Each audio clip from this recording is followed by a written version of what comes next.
Section 25. Years of cool, quiet evening.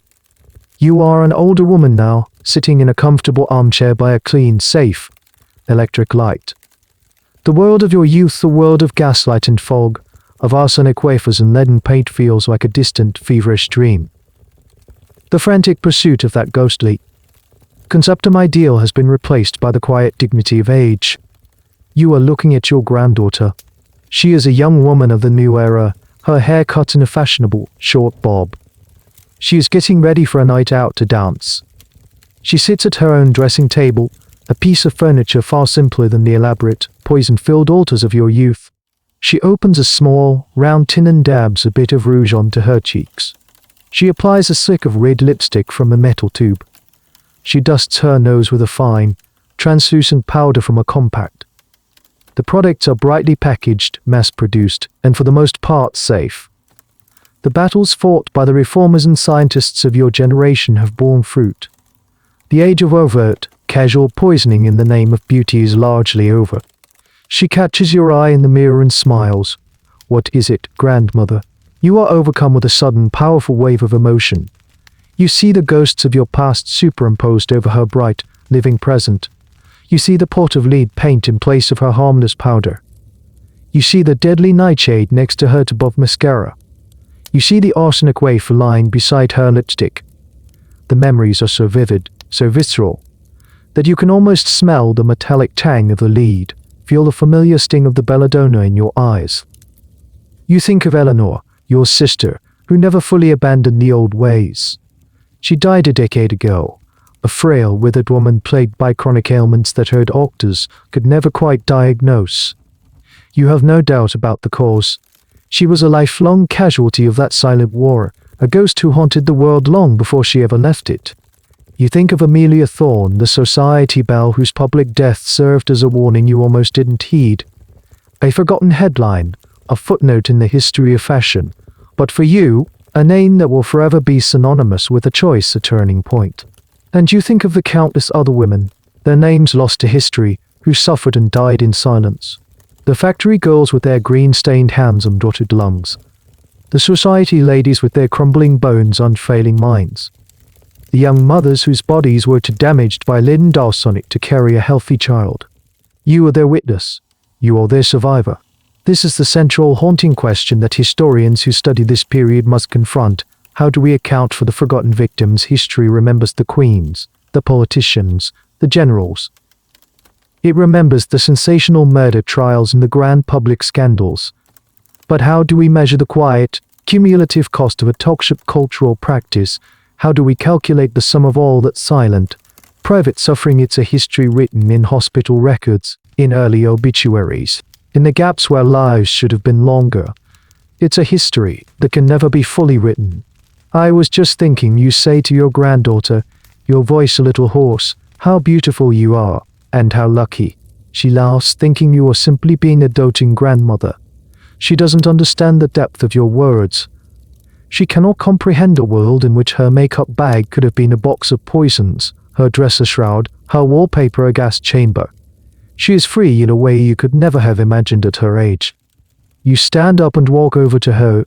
You gently touch her cheek, her skin softened to lave beneath your wrinkled fingers. You look at her reflection in the mirror, standing beside your own. The past and the present, side by side. The survivor and the inheritor. You feel a sense of profound peace settle over you. The struggle was brutal, the cost was immense. But you made it through. You lived. You saw the world change. You saw the dawn of a safer, if not entirely perfect age. Your journey back to the 19th century is over. You have walked the tightrope of Victorian beauty and, against all odds, you have made it to the other side. You have seen firsthand how a society can become so entranced by an ideal that it is willing to poison itself to achieve it.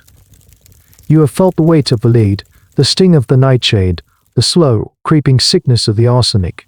You have endured the cage of the quercetin, the fire trap of the crinoline. As you fade from that world, leaving your granddaughter to her bright, hopeful future, you carry with you not just the memory of the danger, but the quiet, resilient strength of survival. You have looked death in its beautifully painted, fashionably pale face, and you have turned and walked away. 字数1093, the quiet reflection. And now, the story fades. The flickering gaslight dissolves, the scent of coal smoke and rosewater recedes, and the heavy weight of the corset and crinoline lifts from your limbs. The rustle of the silk dress softens into the gentle hum of the fan in your own quiet room. The journey is over. Let the details of that toxic, beautiful world begin to soften and blur, like a watercolor painting left out in a gentle rain. The faces of the women, the sharp edges of their suffering, the stark choices they made. Let it all drift away now, carried on the slow, deep current of your breathing. Feel the solid, simple comfort of your own bed, the gentle weight of your own blanket. There is no lead on your skin, no poison in your blood. You are safe. You are here. The past is a distant country, and its ghosts can rest now. Let the rhythm of your heart slow down, becoming a soft, steady drumbeat leading you toward the shores of sleep. Your mind, which has traveled so far tonight, can finally come home to rest. Let go of the story, let go of the day, and just drift. The end of the article. Good night. TXT Fold Generation. Here's the full uninterrupted text file as requested. Hey guys, tonight we are going to do something a little different. We're not just going to talk about history, we're going to step into it. We're traveling back to the 19th century, to the heart of the British Empire, Victorian England. But we're not going to be discussing politics or wars. Oh no, we're diving into something far more personal and frankly, honestly, if you were dropped into this world, your biggest challenge wouldn't be the lack of Wi-Fi or figuring out the currency. It might just be surviving your own makeup bag. So before you get comfortable, take a moment to like the video and subscribe. But only if you genuinely enjoy what I do here. You'd also love to know where you're listening from and what time it is on your side of the world.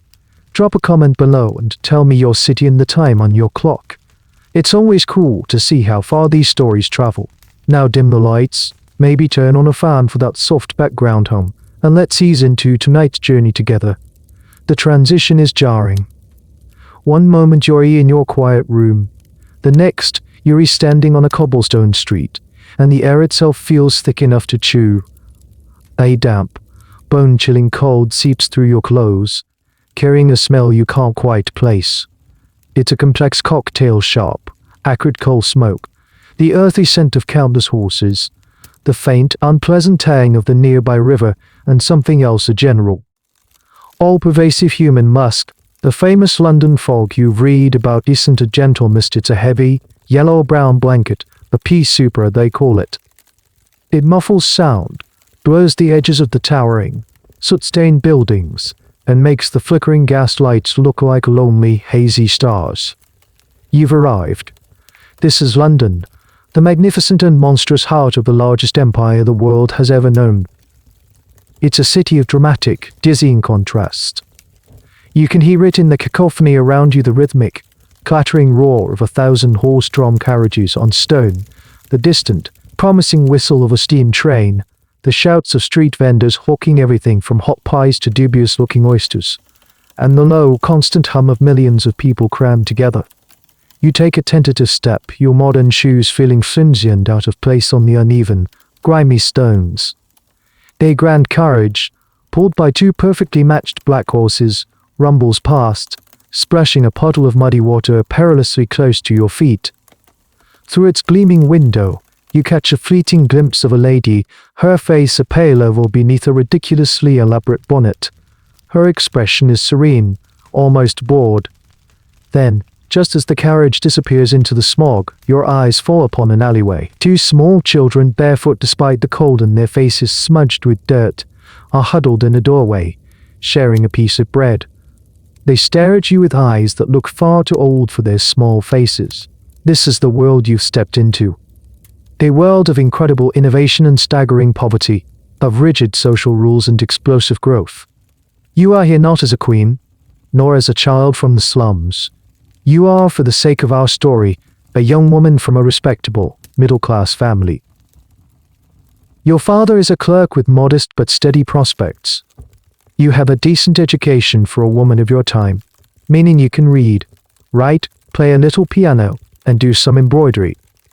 But your real job, your primary purpose, as everyone keeps reminding you, is to secure a good marriage. A very good marriage. That is your career path, your social security, and your ultimate measure of success. And in this crowded, competitive city, success depends on presentation. You need to navigate a minefield of social etiquette so complex it would make your head spin. But before you even open your mouth, you are judged on your appearance, your dress, your posture, your hair, and above all, your face. It's your calling card, your resume, and your billboard, all in one. As you walk, trying to look purposeful, you start to notice a pattern among the women of the upper classes, the ones gliding out of shops or stepping into carriages. It's a certain look, a look of fragility, rosy-cheeked complexion you might expect, but a delicate, almost translucent white. There's a shadow beneath their eyes that speaks of late-night balls, or perhaps something else entirely. They move with a languid grace that suggests they have never, not once in their lives, had to hurry. You look down at your own hands, at the healthy, vital color in your cheeks from your walk in the chilly air, and you suddenly feel rustic, wholesome. And in this strange new world, you realize with a sinking feeling that wholesome is the absolute last thing you want to be. The game is on, and the first rule seems to be to look as though you might faint at any moment. Historians still argue about the true social mobility of this era, whether a person could genuinely climb the ladder through Witten, or if the class barriers were all but insurmountable. But as you stand here, a stranger in this foggy land, you sense that for a woman, the first rung on that ladder is a carefully constructed, perfectly pale face. And you're about to learn just how high the price is for that first step. The heavy wooden door of your family's home closes behind you, shutting out the clamor and the fog of the London streets. The air inside is warmer, smelling of beeswax, drying herbs, and the faint, comforting scent of a coal fire burning in the hearth. This is your world, a carefully managed bubble of domesticity. Your older sister Eleanor is sitting by the window, embroidering a flower onto a small handkerchief, her fingers moving with almost robotic precision. Her expression one of mild sisterly disapproval. "You've been walking. You have far too much color in your cheeks," she says, her voice a soft reproach. "You look robust. The word hangs in the air like an insult. You touch your own cheek, feeling the warmth of your blood, the sign of a healthy body, and for the first time, you feel a pang of shame about it. You murmur an apology and retreat to a small chair in the corner of the room, picking up a copy of a lady's periodical left on a side table. It's a popular one, filled with fashion plates, poetry, and serialized novels. You flip through the pages, looking for an answer, a guide. And there they are. The women in the illustrations. They aren't just pale, they're spectral. Their skin is depicted as a luminous, almost blue-tinged white, like moonlight on milk. Their eyes are huge and dark, their lips are delicate, stained red. Their shoulders slope, their necks are long and swan-like, and their hands are impossibly slender and tapered. The text accompanying these images is a symphony of delicate adjectives: ethereal, languid, fragile, sensitive. As you stare at these idealized women, you begin to connect the dots. The paleness you saw on the street, the languid movements, the dark shadows under the eyes, it's not just a random collection of features. It's a cohesive look, a specific, curated aesthetic, and then a chilling realization dawning on you. This isn't the look of wealth. This is the look of sickness. This is the era of tuberculosis. Consumption, what you would know as tuberculosis, is the scourge of the 19th century. It's everywhere, a silent, patient predator that preys on people of all classes, but it has been strangely romanticized. Unlike cholera or typhus, which are seen as brutish, dirty diseases of the poor, consumption has acquired a reputation as a disease of the sensitive and the artistic. It's the illness of poets like John Keats, a slow, tragic fading away that is seen as almost beautiful. It's a disease that supposedly enhances one's spiritual and emotional depth as it consumes the body. It's the ultimate expression of romanticism, feeling so intensely that your physical form simply cannot contain your soul. And the symptoms of this devastating illness have, through a bizarre and morbid cultural alchemy, become the height of fashion. That coveted translucent pallor, it mimics the skin of a consumptum, drained of life. The rosy flush high on the cheekbones that fashion dictates is so alluring, it's the signature sign of the persistent, low-grade fever that accompanies the disease. The large, glistening, soulful eyes that are so admired, another byproduct of the fever.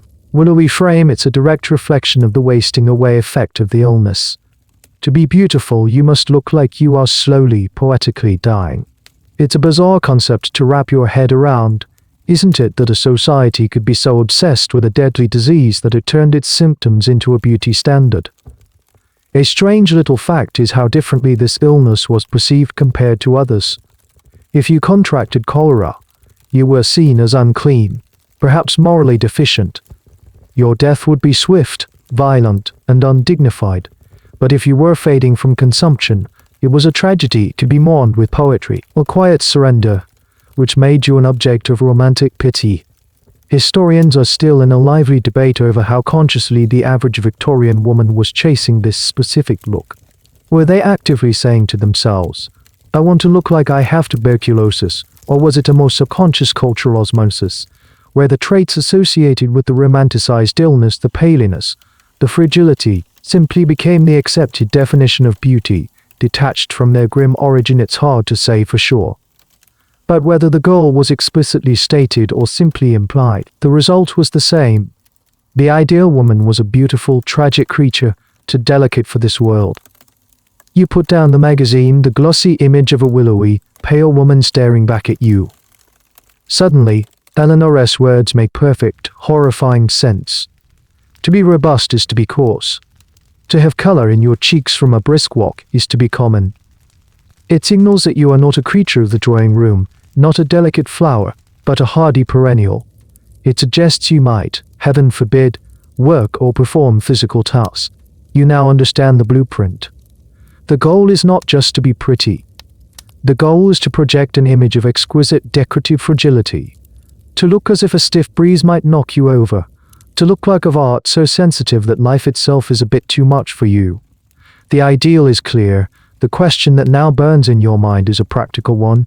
If you weren't born with this tragic, poetic sick lines, how in the world do you fake it? The following days are a masterclass in observation. You watch your sister Eleanor. You watch the ladies who come to visit your mother for tea. You listen to the way they talk, the things they praise, the subtle criticisms they level. And you start to understand the tubercolor chic face is just the final product. The entire performance of ideal Victorian womanhood is built on a foundation of cultivated weakness. Fragility isn't just a look, it's a way of life. Your day is now structured around avoiding any activity that might hint at vitality. A brisk walk for pleasure out of the question. That's for country folk. A lady might take a slow, measured turn around a manicured park, leaning on the arm of a companion, but she certainly doesn't stride. You learn to move with a certain languor, to sink into chairs as if your bones are made of jelly, to hold your head at a slight, bird-like tilt. You discover that fainting, or at least the appearance of being perpetually on the verge of fainting, is a highly valued social skill. It's the ultimate physical demonstration of your delicate sensibilities. A shocking piece of news, a room that is slightly too warm, a vaguely indelicate comment, all are valid reasons for a lady to feel her senses reel. Your mother keeps a small bottle of smelling salts on her person at all times, ready to be deployed. Ornate vial filled with ammonium carbonate, and its pungent, ammonia-like odor is sharp enough to jolt anyone back to consciousness. You see it used twice in 1 week. Once on a visiting aunt who heard a mouse was seen in the pantry, and once on Eleanor herself when a visitor mentioned the latest Jack the Ripper headline in a slightly too loud voice. It's theatrical, it's dramatic, and it's utterly effective at making the woman the center of concerned attention. But why this obsession with being so frail as you sit in the parlor, pretending to read a book of poetry while actually eavesdropping? You piece it together. The Industrial Revolution has profoundly changed the world you live in. For men of your class, the world of work has moved out of the home and into offices, factories, and shops. The home is no longer a place of production, it has become a sanctuary, a haven from the grimy, competitive, and morally ambiguous world of commerce. And in this new world order, the woman of the house specifically, the lady has become a living status symbol. Her idleness, her complete lack of any practical, money-earning skills, is the ultimate testament to her husband's or father's success. He makes so much money that she doesn't have to lift a finger. She is a beautiful decorative object, like a piece of fine porcelain or an expensive painting. And what are the qualities of such an object? It is delicate. It is fragile. It must be protected and handled with care. Your fragility, therefore, is not a personal failing. It is a sign of your high social standing. It telegraphs to the world that you are not a dairy maid, not a factory worker, not a scullery maid. You are a lady. You don't have caluses, you have sensitivities. You don't have endurance, you have a delicate constitution. This leads to some truly bizarre societal beliefs, many of which are reinforced by the medical establishment of the time. One popular little tidbit of knowledge is that too much education or intellectual stimulation could be physically harmful to a woman. Why? Because the energy required for thinking would supposedly divert vital resources away from her reproductive organs, potentially making her infertile.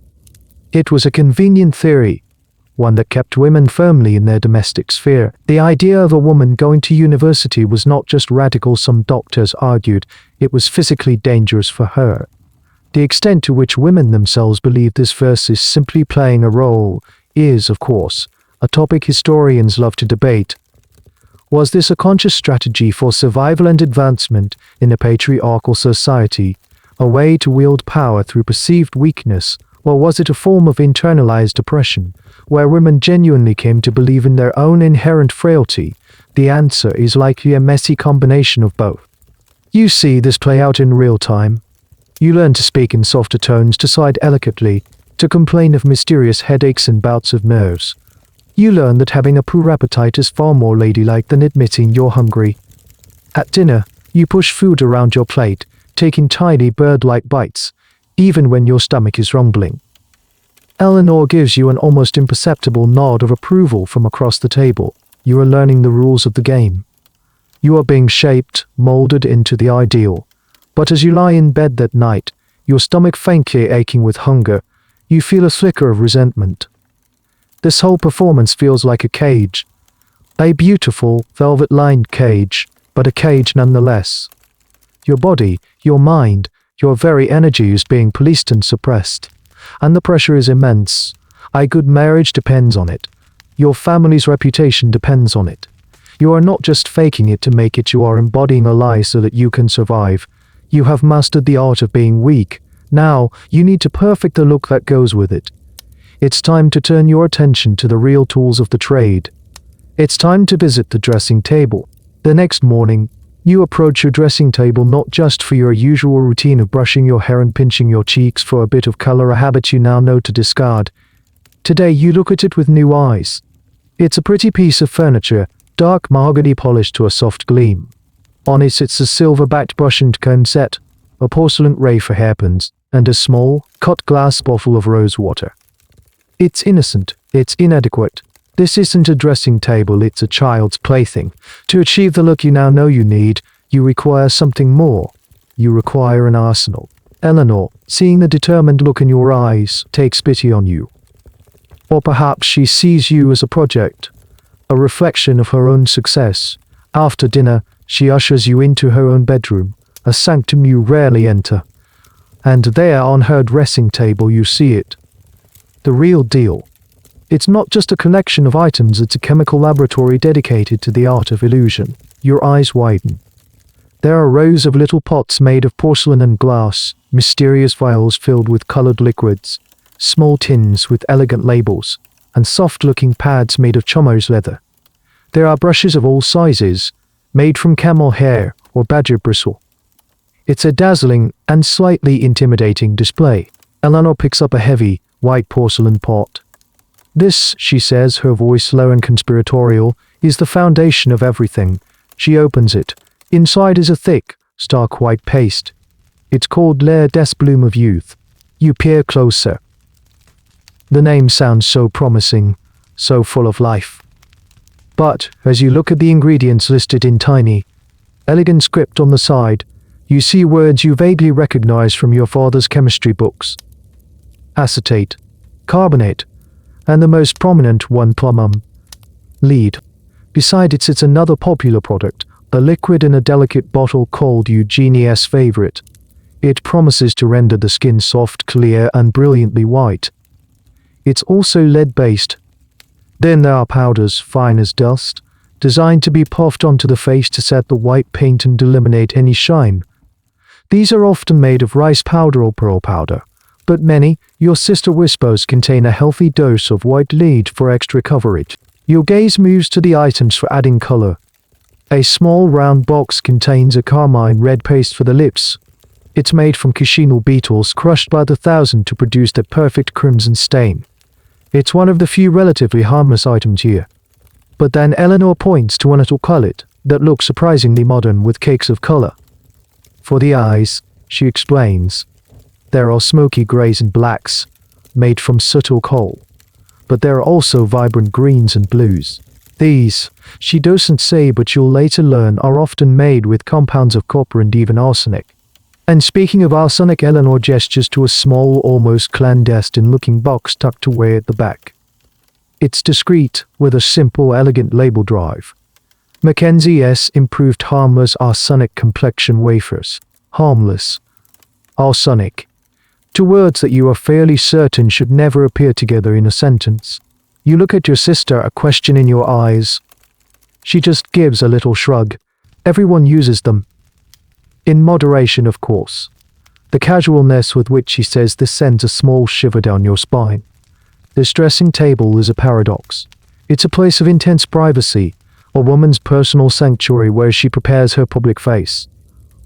The rituals performed here are secret, never to be acknowledged. A true lady, you see, is supposed to be naturally beautiful.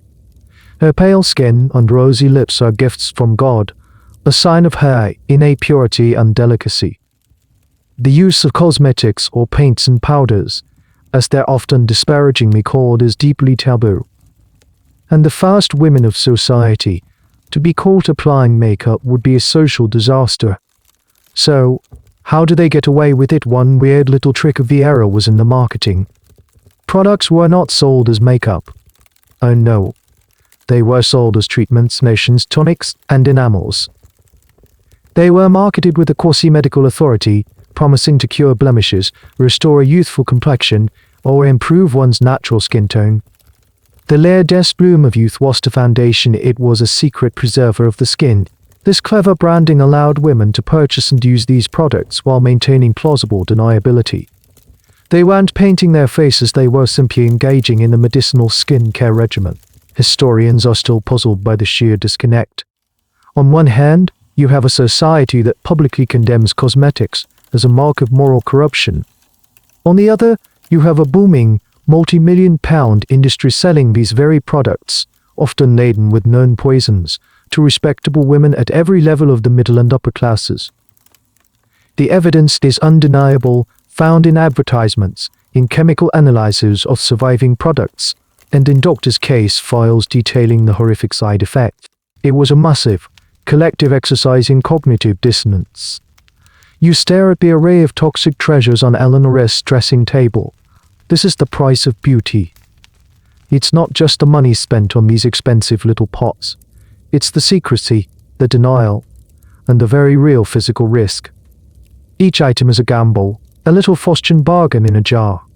You came in here looking for a way to paint your face. You've discovered that what you're really being asked to do is slowly, meticulously, poison yourself. And as Eleanor dips a soft pad into the pot of lead-white paste, getting ready to demonstrate, you realize you're about to have your first lesson. Eleanor gestures for you to sit. The moment has come. She takes a small amount of the thick, white paste, the Lair des Bloom of youth, on a soft chomo's pad. The smell is faintly sweet, but with a sharp, metallic on that catches in the back of your throat. It doesn't smell like a flower, it smells like a workshop. The key is a very thin, even layer, she murmurs, her voice taking on the tone of a seasoned instructor. You are not frosting a cake. You are creating a new canvas. She dabs the pad onto your cheek. The paste is cool and surprisingly heavy. As she begins to blend it across your skin, the sensation is unsettling. It's not like a modern foundation that melts into the skin. This feels like what it is, a layer of paint. It's slick, greasy, and you can feel it settling into every tiny pore, every fine line. The process is called enameling, a term borrowed from pottery, and it feels disturbingly accurate. You look in the mirror. The transformation is immediate and shocking.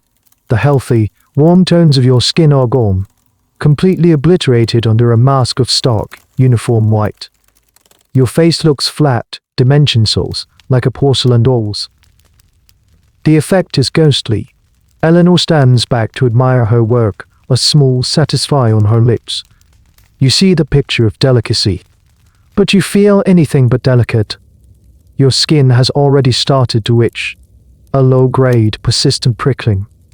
You have the sudden, overwhelming urge to claw it all off. Eleanor notices your discomfort. You'll get used to it, she says dismissively. Beauty requires a little fortitude. What you and your sister don't know, or perhaps choose to ignore, is the science behind that itch. The white lead, or lead carbonate, is being absorbed directly through your skin. Lead is a neurotoxin.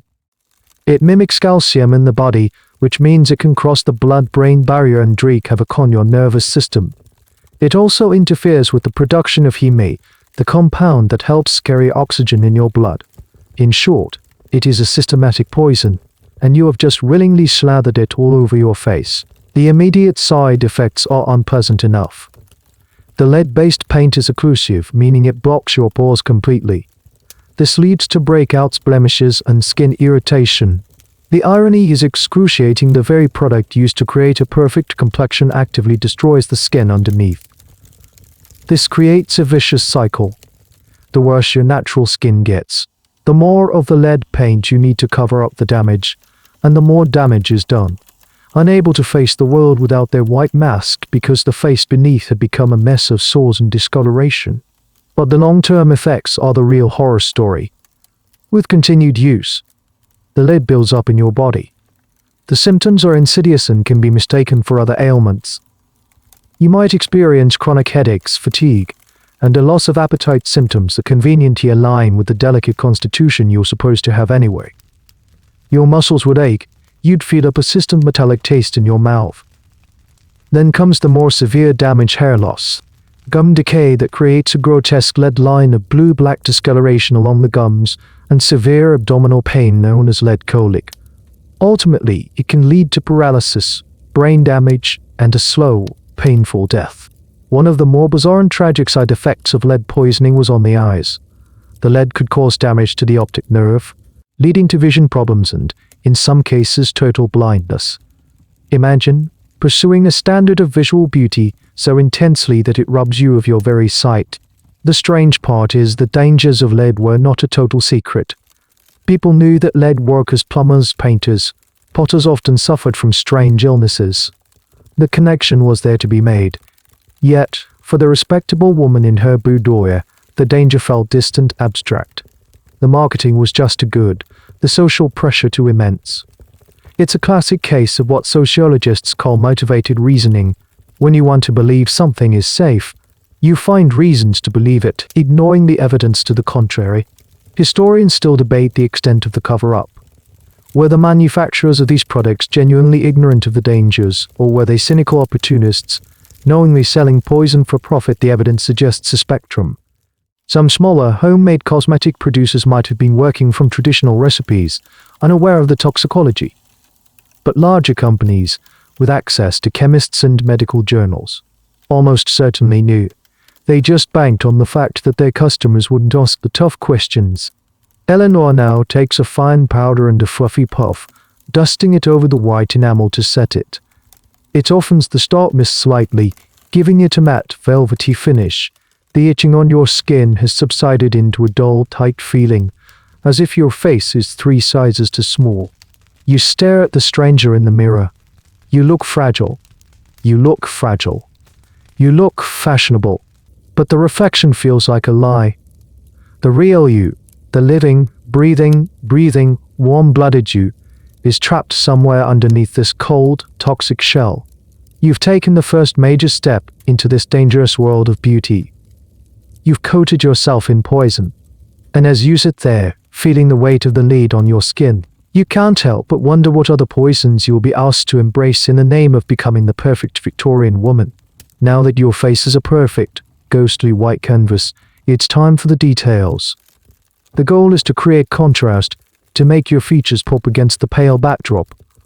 And in the Victorian hierarchy of beauty, the eyes are paramount.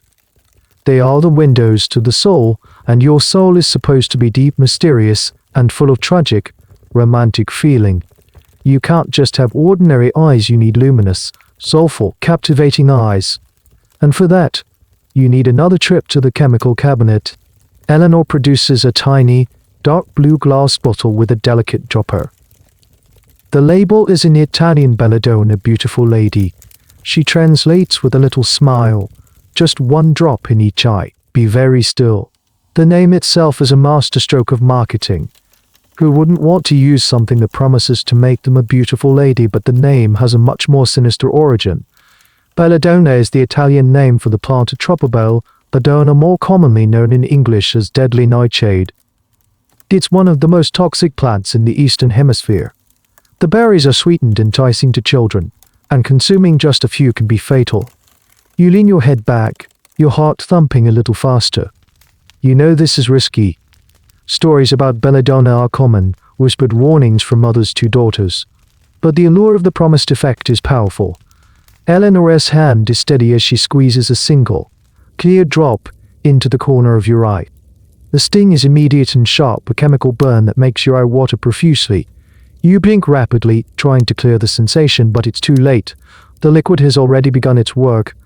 Belladonna contains atropine and scopolamine, alkaloids that block the nerve receptors in the muscles of your eye. Specifically, it paralyzes the iris, the muscle that controls the size of your pupil.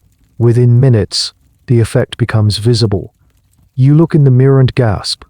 Your pupils, which should be small in the bright lamplight of the room, have expanded to fill almost your entire iris. They are huge, dark, inky pools. The effect is dramatic. It makes your eyes look enormous, dark, and deep. It creates a gaze that is both intense and slightly unfocused, wide-eyed wonder and sensitivity. It's the feverish, glistening look of the consumptum, the very look you've seen in the fashion plates. It is, by the standards of your time, devastatingly beautiful. But the beauty comes at a steep price. With your pupils permanently dilated, they can no longer contract to protect your retina from bright light. Even the gaslight in the room seems uncomfortably bright. The thought of stepping out into daylight is agonizing. You'll have to squint, shield your eyes, then move through the world in a perpetual, light-sensitive haze, all of which, conveniently, adds to the overall image of delicacy and frailty. Your vision is also a mess. The muscles that control the focus of your lens are also affected. The room around you is now a blurry, indistinct landscape. You can't focus on anything up close. Reading a book, doing embroidery, even clearly seeing the face of the person you're talking to is now impossible. You have traded clarity of vision for the appearance of beauty, and these are just the short-term effects. A weird but documented side effect of long-term belladonna use was the appearance of floating flies, or musca evo entities in one's vision, what we now call eye floaters, likely due to the strain and damage to the eye. Imagine trying to hold a conversation while phantom insects perpetually dance in your blurry field of view. Repeated use of belladonna could lead to much worse. It could cause a painful increase in intraocular pressure, leading to glaucoma and eventual blindness. And that's if you only get it in your eye. If some of the liquid trickles down your tear duct and is absorbed into your bloodstream, you could experience the systemic effects of nightshade poisoning: a dry, rasping mouth, a racing heart, confusion, hallucinations, and in a high enough dose, death. Historians are fascinated by the belladonna phenomenon because it represents such a conscious, calculated risk. Unlike lead, which worked its poison slowly and insidiously, the effects of belladonna were immediate and obvious. The blurry vision, The light sensitivity, these were not subtle side effects, they were a guaranteed part of the experience. Women knew it would happen, and they did it anyway. The question still debated is about dosage and frequency. Did most women just use it for special occasions, like a grand ball, or were some so committed to the look that they lived in a perpetual, self-induced blur? Forensic analysis of skeletons from this period can sometimes reveal lead accumulation, but belladonna leaves no such lasting trace. So the true extent of its use remains a matter of historical speculation, pieced together from letters, diaries, and medical accounts. You blink your huge, dark, blurry eyes at your reflection. The girl in the mirror looks ethereal and mysterious. She looks like a tragic heroine from a novel. She also looks like she would have trouble navigating a staircase. Eleanor hands you a fan. You will find this useful, she says. It's not just an accessory for flirtation anymore, it's a necessary tool to shield your tortured eyes from the light. Your face is a white mask. Your eyes are dark, dilated pools of poison. You are being systematically disabled in the pursuit of an aesthetic, and the process isn't even over yet. You've achieved the power in the gaze, but this is just the beginning of your transformation. The most dangerous step is yet to come. The past few days have been a sensory ordeal. You've endured the tight, itchy feeling of the lead enamel on your skin and the disorienting, blurry world seen through belladonna dilated eyes. You feel like a walking art project, fragile and carefully constructed. But Eleanor tells you, the look is still not quite complete. The lead paint gives you the desirable pallor, but it's an opaque, mask-like whiteness. The true pinnacle of beauty, the absolute height of tubercolor chic, is a complexion that seems to glow from within, a translucent, almost luminous purity. Paint is for the surface, Eleanor explains one evening, her voice dropping to a conspiratorial whisper. But true beauty, the kind that captivates, must come from the inside out. It must be in the very blood. You're not sure what she means, but it sounds vaguely ominous. The idea of changing your blood is unsettling. She gestures for you to follow her, not to the dressing table this time, but to a small locked rosewood box she keeps in her wardrobe.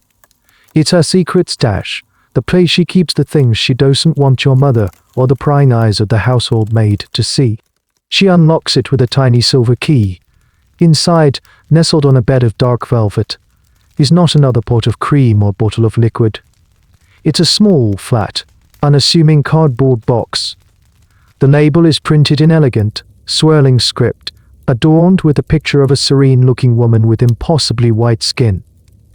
It reads Dr. Rose's celebrated arsenic complexion wafers. There it is again. That word, arsenic. Your breath catches in your throat. This isn't about painting your skin or dropping something in your eye. This is different.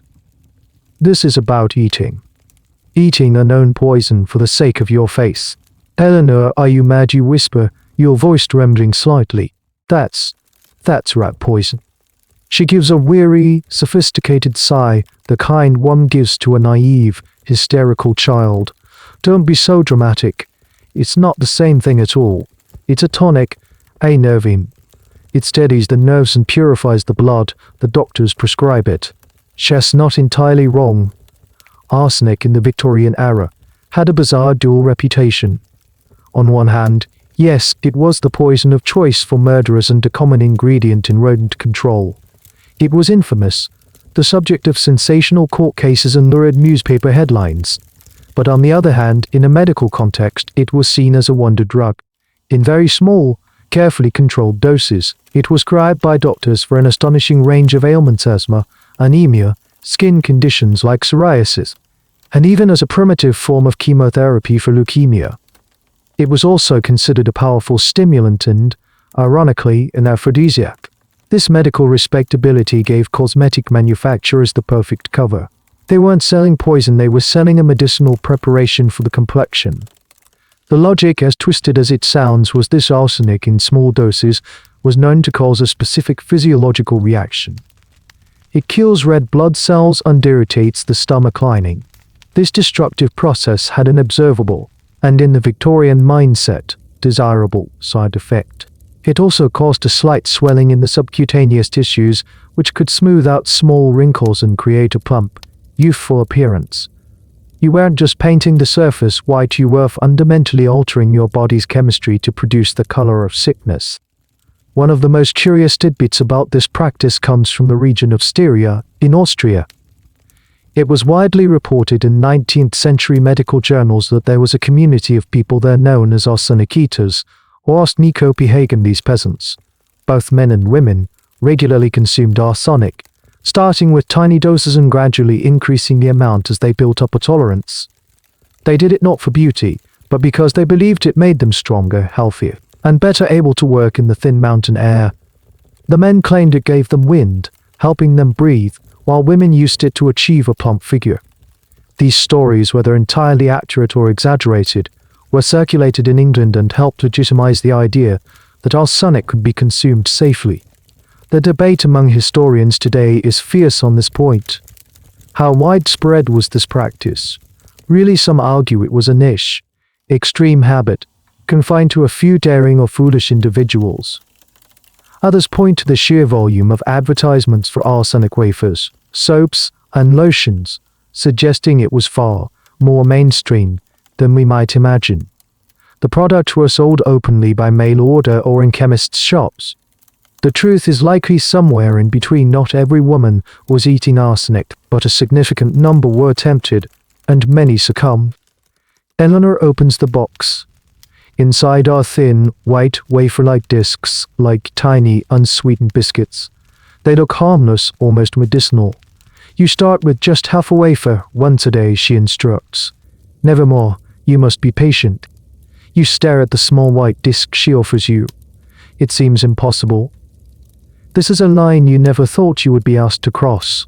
Putting lead on your face felt dangerous. Putting belladonna in your eyes felt reckless. But this feels like a conscious act of self-destruction. Eleanor seems to read your mind. Every woman of fashion does it, she says, her voice a mixture of encouragement and peer pressure. Do you want to secure a good husband, or not? Do you think Mrs. Bellows's daughter got her complexion from drinking water? The pressure is immense. The promise is intoxicating. The method is terrifying. You are standing on a precipice. On one side is common sense, your body's instinct for self-preservation. On the other is everything you've been taught to value: social acceptance, beauty, a successful future. You think about the pale, serene faces of the women in the carriages, the ethereal beauties in the magazines. You think about the weight of your family's expectations. Slowly, hesitantly, you reach out and take the wafer from her hand. The Rubicon of reason is about to be crossed, and it tastes like chocolate almonds. You hold the small, chalky wafer between your thumb and forefinger. It feels impossibly light, almost insignificant. It's hard to believe this tiny, fragile thing could be so dangerous. Eleanor breaks it in half with a practiced snap. Just as much, she says, handing you the piece. After your meal. Never on an empty stomach. You place the half wafer on your tongue. It's dry and dissolves slowly with a faint, slightly sweet, slightly metallic taste, often described as being like almonds. You swallow, forcing it down with a glass of water, your throat tight with anxiety. And then nothing. You wait, your senses on high alert, expecting a sudden lurch in your stomach, a wave of nausea, a sign that you have just ingested a poison. But there's nothing. The world doesn't tilt. Your heart doesn't trace. It's a profound anticlimax. This is the terrible genius of arsenic as a long-term poison, and the reason so many were seduced by it. In these tiny, subacute doses, the immediate effects are minimal, almost imperceptible. The body doesn't scream in protest, it just quietly begins to absorb the toxin. Arsenic works by insinuating itself into your cells and disrupting the very process of energy creation. It's like throwing a wrench into the microscopic engines that power your body. The first few days, you notice nothing. You continue your routine, painting your face with lead, blurring your vision with belladonna, and now, adding the secret, internal step of the arsenic wafer. You feel a strange mixture of fear and pride. You are part of a secret club, privy to the deepest and most dangerous mysteries of feminine beauty. You scrutinize your face in the mirror every morning, looking for the promised change, the inner glow. After about a week, you notice the first subtle effects. There's a faint, persistent nausea that comes and goes, a slight cramping in your stomach that you dismiss as indigestion. You feel a little more tired than usual, but then you see it, or at least you think you see it. Looking in the mirror in the soft morning light, your skin does seem to have a different quality. It's not just the surface whiteness of the lead paint, there's a waxy, almost pearlescent sheen to it. Your skin looks smoother, plumper. The arsenic is beginning to work its dark magic, causing the mild edema that smooths out imperfections. You feel a thrill of success, it's working. Eleanor was right. The risk, it seems, is worth the reward. You have unlocked the secret. This is the addiction phase. It was a chemical dependency in the way we think of narcotics, but a powerful psychological one. The user would attribute any positive changes in their complexion to the arsenic, reinforcing the belief that it was a miracle cure. But there was also a very real, very frightening physical dependency. The body, in its amazing and sometimes foolish attempt to adapt, would get used to the presence of the arsenic. If a habitual user suddenly stopped taking it, they would experience withdrawal symptoms that were often more violent and frightening than the effects of taking it: severe vomiting, diarrhea, intense anxiety, and painful muscle spasms. Many women who wanted to stop found they couldn't, because the process of quitting was so agonizing. They were trapped, forced to continue poisoning themselves just to feel normal. A particularly bizarre tidbit that circulated at the time was the belief that arsenic could be used as a prophylactic against certain diseases. Because arsenic was a known antimicrobial agent, some people believed that consuming it would make their bodies inhospitable to the germs that caused illnesses like cholera or typhus. So women might have justified their arsenic habit as a way of protecting their health, even as it was slowly destroying them. As the weeks turn into a month, the negative symptoms become harder to ignore. The nausea is more persistent. You have frequent, splitting headaches. Your hands and feet tingle with a strange pins and needles sensation, the first sign of nerve damage. Your hair, once thick and healthy, seems thinner. You find more strands than usual in your silver-backed brush each morning. You mention this to Eleanor, your voice laced with concern. She waves it away. That's just the tonic, purifying your system, she says with unshakable confidence. It's driving out the impurities. You must persevere. The great, unanswered question for historians is one of knowledge and denial. These symptoms, headaches, nausea, hair loss, nerve pain, were also the widely publicized symptoms of arsenic poisoning from murder trials. How could a woman read about the agonizing death of a victim in the newspaper and then willingly consume the very substance that caused it? The answer probably lies in the power of branding, medical authority, and dosage. They convinced themselves that the medicinal arsenic in their pretty little boxes was different from the crude arsenic used for rat poison. They believed the tiny dose made it a medicine, not a poison. It's a testament to the human capacity for self-deception when motivated by a powerful desire. You stand before your mirror a month into your transformation. Your face is a masterpiece of Victorian ideals. Your skin is a pale, waxy, and tragically blurry. You look like you just stepped out of a gothic romance novel, but you also feel perpetually sick. Your stomach churns, your head pounds, and your hands tingle. The beautiful, fragile creature in the mirror is a carefully constructed illusion, and the scaffolding holding it up is made of lead, nightshade, and arsenic. And you haven't even gotten dressed yet. The poisons are not just on your face and in your blood, they are waiting for you in your wardrobe. Now that your face and body chemistry have been tortured into submission, it's time to address your figure. The Victorian ideal is not one of natural curves, but of a dramatically, artificially sculpted silhouette. The goal is a tiny, wasp-like waist, a full bosom, and curving hips.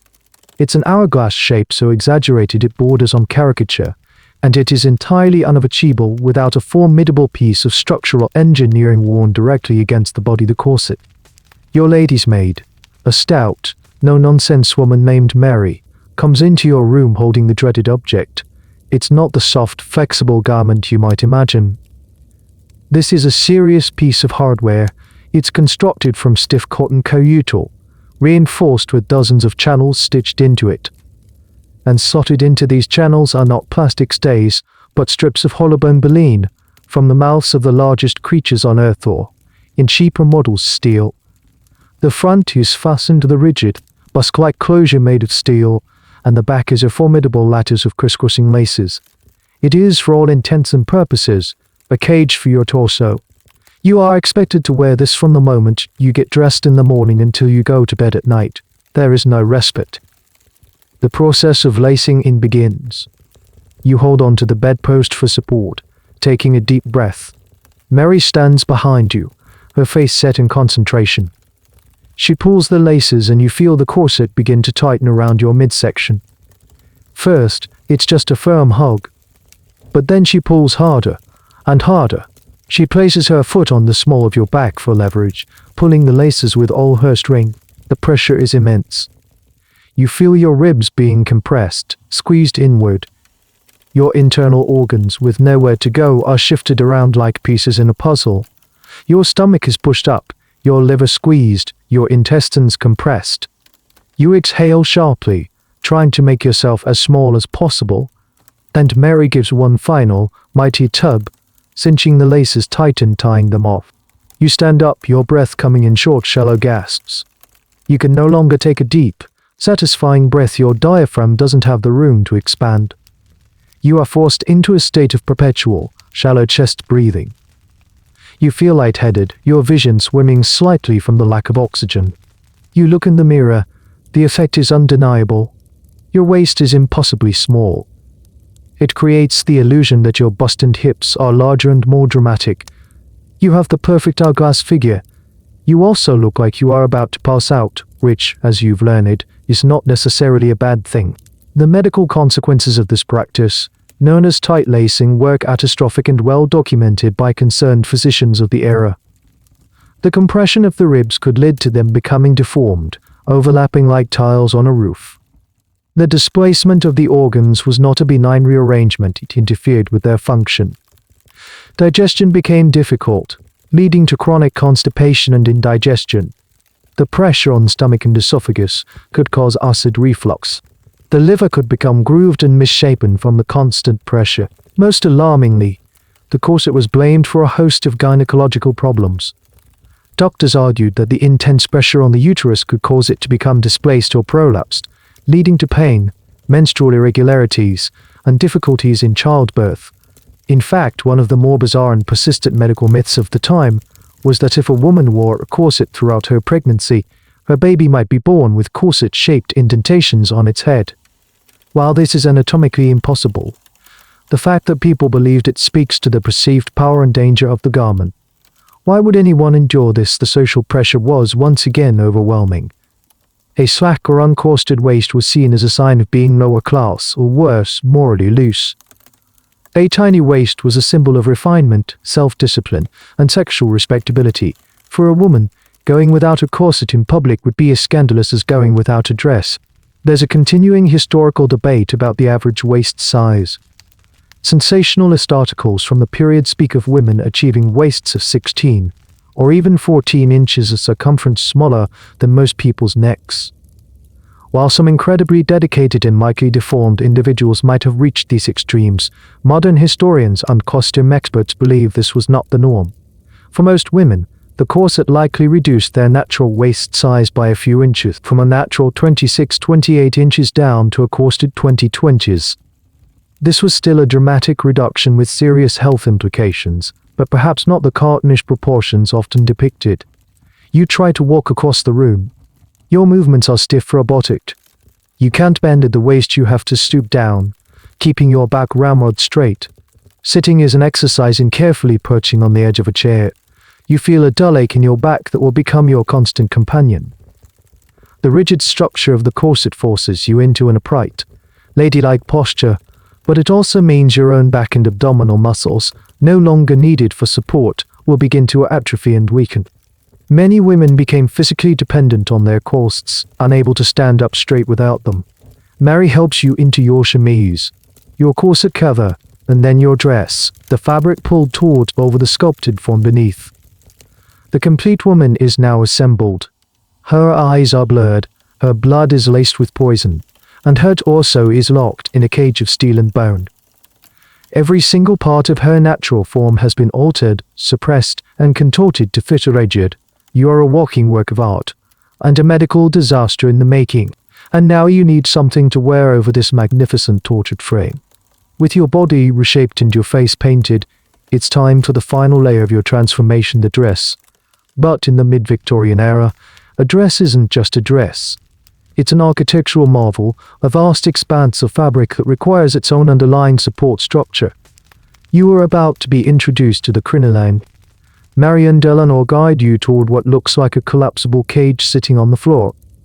It's a series of concentric hoops made of flexible steel or rattan, increasing in size from the waist down, all held together by vertical cotton tapes.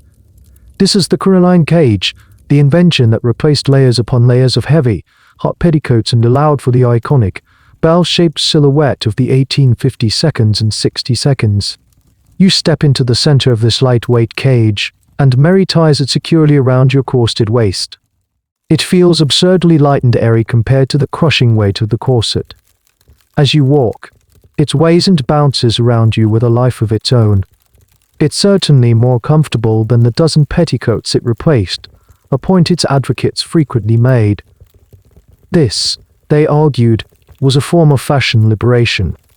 Then come the petticoats, only a few now, worn over the cage to soften the lines of the steel hoops, and finally, the dress itself. It's a magnificent creation of deep blue silk, with a bodice so tight it could only fit over your corseted form, and a skirt so voluminous it uses over 10 yards of fabric. As it's lowered over the crinoline, it creates a perfect, sweeping bell shape. You are now the centerpiece of a fabric dome that extends at least 3 feet from your body in every direction. You look in the full-length mirror, and the effect is complete. You are the perfect Victorian lady, a tiny, wasp-waisted upper body emerging from a vast, graceful dome of a skirt. You are an object of fashion, a testament to your family's prosperity. You are also a walking hazard. Navigating your own home becomes a complex logistical challenge. Doorways are a problem. You have to turn sideways and carefully shimmy through, your steel hoops scraping against the frame. Sitting on a sofa requires a specific technique of approaching it backward and carefully collapsing the cage behind you, hoping it doesn't spring up in the front and expose your ankles, a scandalous event. Trying to get close to a table or reach for a book on a shelf is nearly impossible. You exist in a permanent social distancing bubble of your own making. But the inconvenience is the least of your worries. The crinoline, for all its visual grandeur, is a death trap, and its primary enemy is fire. The homes, streets, and ballrooms of your time are filled with open flames. Fireplaces, candles, and gas lights are everywhere. Your dress, made of highly flammable materials like cotton, muslin, or silk, stretched over a cage that allows for maximum air circulation, is essentially the perfect kindling. Should a spark from a fireplace catch the hem of your dress, the entire structure would be engulfed in flames in seconds. The cage that gives you your shape would become a furnace, trapping you inside. The newspapers are filled with horrifying accounts. In 1858, a young woman in Boston died after her dress caught fire while she was lighting a candle. In 1861, the poet Henry Wadsworth Longfellow's wife, Fanny, died tragically when a drop of hot sealing wax ignited her dress. She ran through the house in flames, then despite his efforts to smother the fire with a rug, she succumbed to her burns. The stories were legion, a constant, terrifying drumbeat of fashion-related fatalities. It's estimated that thousands of women died in crinoline fires during the peak of its popularity. One of the most morbidly fascinating crinoline-related incidents occurred in Santiago, Chile in 1863. A fire broke out in the Church of the Company of Jesus during a packed service. Panic ensued as people rushed for the exits. The women, with their vast, rigid crinoline nests, became wedged in the doorways, creating an immovable human plug. Those behind them were wrapped and crushed while the fire consumed the building. Over 2,000 people died in the tragedy, a significant portion of them women whose fashionable attire made escape impossible. Historians still discuss the psychology behind the crinoline. Why wear something so obviously impractical and dangerous power as a social signifier? The crinoline physically enforced the separation of spheres. A woman in a crinoline could not possibly work in a factory, clean a house, or do any form of manual labor. Her dress made her idleness a physical reality. Some feminist historians even argue that in a strange way, it carved out a personal space for women in a world that gave them very little. It was a cage. Yes, but it was their cage. You take a tentative step, the great bell of your skirts weighing around you. The combination of the tight-laced corset, the blurry belladonna eyes, and the cumbersome crinoline makes you feel incredibly vulnerable. You are a beautiful decorative object, but one that could be shattered, blinded, or incinerated by the slightest misstep. Every aspect of your appearance is a testament to your station in life, and every aspect is a direct threat to your life itself. As you prepare to go down to the parlor to receive guests, you glance at the fireplace, a cheerful blaze roaring in the hearth. For the first time, you don't see warmth and comfort. You see a mortal enemy. You make a wide, careful circle around it, your silk dress whispering against the floor, a sound that now seems less like a rustle and more like a warning. You survive the assembly process and are now ready for a grand evening out at ball. This is the main event, the arena where all your efforts will be judged. A good performance here could secure you a marriage proposal from a desirable suitor. The pressure is immense. Eleanor has outdone herself for the occasion. She has procured a new gown for you, a creation of breathtaking beauty. It's a magnificent confection of silk and tulle in the most fashionable color of the season, a vibrant, almost electric green. It shimmers under the gaslight, a shade so vivid it seems almost alive. They call it Chills green or Paris green, and it is the absolute pinnacle of high fashion. You are utterly mesmerized. Wearing this dress, you will be impossible to overlook. As Mary helps you into the gown, you feel a surge of confidence. The color is so bold, so striking, it makes you feel powerful. What you don't know is that this beautiful, vibrant green is the color of death. Scheeless green is a pigment made from copper arsenite. Yes, arsenic again.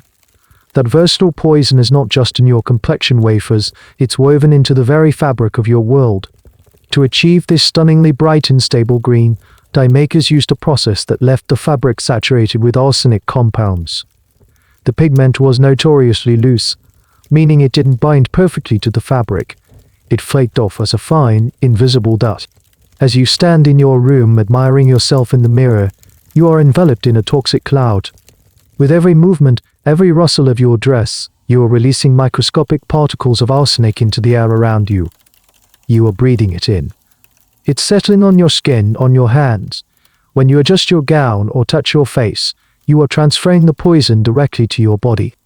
The workers who made these fabrics were the first victims. They worked in poorly ventilated factories, their hands and arms stained green, breathing in arsenic dust all day. They suffered from skin ulcers, convulsions, and a slow, agonizing death. Their plight was occasionally reported on, but the demand for the fashionable color was too strong to be deterred by the suffering of the lower classes. But the danger didn't stop at the factory door. The women who wore these dresses were also poisoning themselves. They would develop mysterious skin rashes and sores, particularly on their shoulders and arms where the fabric had the most contact with the skin. They suffered from chronic nausea, headaches, and all the other familiar symptoms of low-grade arsenic poisoning, often without ever making the connection to their beautiful green gown. One of the most famous, though perhaps apocryphal, stories about the dangers of this dye involves the fate of Napoleon Bonaparte, after his death in exile on the island of Crete. Helena, modern analysis of his hair samples showed remarkably high levels of arsenic. For a long time, this was considered evidence that he was secretly poisoned by his British captors. However, a more recent and widely accepted theory suggests he was a victim of his environment. His favorite room at Longwood House was decorated with a brilliant green wallpaper, a pattern laden with Scheele's green. Over the years, the damp climate of Crete, Helena would have caused the wallpaper to grey mold, which, in metabolizing the arsenic-laced paste, would have released toxic arson gas into the air. Napoleon may not have been murdered, he may have been slowly gassed by his own stylish home decor. The extent to which the wearers were aware of the risk is, once again, a subject of historical debate. By the late 1850s and 60s, medical journals and even some mainstream publications like Punch magazine were running articles and satirical cartoons warning about the arsenic waltz and depicting skeletons dancing in green ball gowns. The information was out there, and yet the dresses continued to sell. Was it ignorance, denial, or was the allure of being the most fashionable woman in the room simply worth the risk? It seems that for many, the answer was a resounding yes. As you travel to the ball in the carriage, you notice a fine green dust has settled on the dark velvet seat. You brush it off with your gloved hand, not thinking much of it. At the ball, you are a sensation. The green dress is a triumph. Men flock to doves resting on your arsenic-laced bodice. You dance waltz after waltz, your crinoline swaying, the movement releasing yet more toxic dust into the festive air. Your partners too, by the end of the evening. A man who danced with a green lady might find his gloves stained green and suffer from irritated skin on his hands. You feel flushed and a little dizzy, but you attribute it to the excitement, the dancing, and the stuffy ballroom air. You feel a slight tickle in your throat and a faint metallic taste in your mouth, but you ignore it. You are the belle of the ball. Later that night, as Mary helps you out of the gown, you notice your skin is red and irritated where the bodice sat. There's a faint trash on your shoulders. You dismiss it as a heat rash. You have no idea that you have spent the entire evening wrapped in a beautiful toxic shroud, breathing and absorbing the very same poison you are deliberately eating to make your skin pale. It's a horrifying, multi-pronged attack on your own body, all in the name of a single, fleeting evening of social success. You have survived the arsenic waltz, but the poison is building up in your system, a silent tally of your fashionable choices. After the triumph of the ball, your social standing is on the rise. Your family, buoyed by this success, decides it's time for a move to a more fashionable address, a beautiful new townhouse with all the modern conveniences. You are ecstatic. A new house means a new canvas for displaying your family's taste and prosperity. You are given the honor of choosing the wallpaper for your own bedroom. You spend hours poring over sample books filled with stunning, intricate designs. There are flock papers that feel like velvet, papers with metallic gold accents, and patterns featuring exotic birds, lush botanicals, and complex geometric shapes. But your eye is consistently drawn to one particular shade, the same one that made your ball gown such a success, that brilliant, vibrant green. You select a pattern that is the height of fashion, a dense, repeating design of green leaves and ferns, printed on a slightly lighter green background. It's fresh, it's elegant, and it will make your room a veritable jewel box. The workmen arrive and expertly hang the beautiful paper. When it's done, your room is transformed. The walls seem to glow with a rich, verdant light. It's like sleeping in a secret garden. You are immensely proud of your choice. You have created the perfect, fashionable sanctuary. What you have actually done is line your bedroom, the room where you spend 8 to 10 hours every single night, with arsenic. The same shade as green copper arsenite, the newer, even more popular Paris green copper-aced arsenite used in your dress. I were also used to create the most sought-after wallpaper colors. Green was a notoriously difficult color to produce with natural dyes that often faded to a murky olive. These new arsenic-based pigments were cheap, vibrant, and stable, making them a manufacturer's dream. They weren't just used for green either. The arsenic compounds were used as a mordant or base for other colors, meaning that seemingly innocent-looking blue, yellow, or even gray wallpapers could also contain significant amounts of the poison. The danger here is even more insidious than with the dress. The arsenic isn't just flaking off the surface. As you learned from the story of Napoleon, the real threat comes from the environment itself. The wallpaper is attached to the wall with a flour-based paste. In the damp, cool climate of England, this paste is a perfect breeding ground for mold. As mold colonies grow on the wallpaper paste, they feed on it and on the paper itself. When they come into contact with the arsenic pigments, a chemical reaction occurs. The mold metabolizes the arsenic and releases it into the air as a volatile, toxic gas called trimethylarsen. This gas is odorless, colorless, and invisible. You can't see it, you can't smell it, but you are breathing it in, hour after hour as you sleep. A few weeks after moving into your new room, you start to feel unwell, but the symptoms are vague and non-specific. You feel perpetually tired, no matter how much you sleep.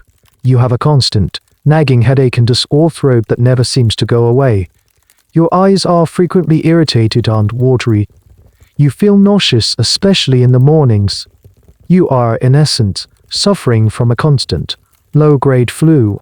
You, your family, and even your doctor would likely attribute these symptoms to any number of things: the stress of the move, the damp London air, a nervous disposition, or that all-encompassing female malady hysteria. The last thing anyone would suspect is that your beautiful new bedroom is slowly poisoning you. The tragic stories from this period are numerous. One of the most famous crusaders against arsenic wallpapers was Drive. Henry Letty By, a public health officer in London. He documented numerous cases, including one in 1862 involving the death of 4 children in a single family. They had been suffering from wasting illnesses, and their doctors were baffled. After their deaths, a curious doctor had the green wallpaper in their nursery tested.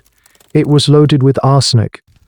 The case became a public scandal, yet the sale of these wallpapers continued largely unregulated for years. A weirdly specific piece of folk knowledge from the time was that if the metal picture hooks or nails in a room with green wallpaper tarnished and turned black very quickly, it was a sign of a damp or unhealthy room. What people didn't realize was that the tarnishing was caused by the chemical reaction of the metal with the airborne arson gas, a direct indicator of the poison in the air. The historical debate here centers on public awareness versus corporate responsibility. Manufacturers fiercely resisted regulation, claiming that their products were perfectly safe if the rooms were kept dry and well ventilated, a near impossibility in many British homes. They published pamphlets debunking the arsenic scare and argued that the amount of arsenic was too small to cause harm. It's a chillingly familiar script of an industry placing profits ahead of public safety. You lie in your bed at night, surrounded by your beautiful, toxic walls. You breathe in the poisoned air. You are already consuming arsenic wafers, wearing arsenic-laced clothing, and painting your face with lead. You are now marinating in arsenic gas as you sleep.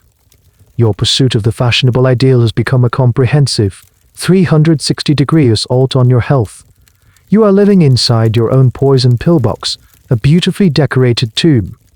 And you feel weaker, sicker, and more tired every single day, ironically achieving that delicate state of health you so desired, but through a far more sinister mechanism than just social performance. As you grow weaker and more paid, a state that, perversely, earns you compliments on your delicate complexion, you turn your attention to the crowning glory of Victorian femininity, your hair. The ideal hairstyle is not simple or natural. It is an elaborate, gravity-defying sculpture of braids, plaits, curls, and coils, all piled high on the head. It is a symbol of leisure, requiring hours of work from a lady's maid and an arsenal of tools to create and maintain. You sit at your dressing table while Mary brushes out your hair. It's long, as is proper for a lady, but you've noticed with alarm that it's become thinner and more brittle lately, a direct result of the lead, the arsenic, and the general malnutrition from your ladylike appetite. It's simply not voluminous enough to create the massive, fashionable styles you see in the magazines. Eleanor, ever the expert, has the solution. You need a post-ike, she declares, entering your room. She's carrying what looks like a small, furry creature in her hands. It's a hairpiece, or, more accurately, a collection of them. They are frisettes, which are pads of hair used to create volume underneath your own switches, which are long ponytails of hair to be braided, or curled, and even full sets of finger curls to be pinned round the face. Mary sets to work. She first pins a large, sausage-shaped frisette made of coarse padding to the crown of your head. Then, she begins arranging your own thinning hair over it, trying to hide the structure beneath. It's still not enough.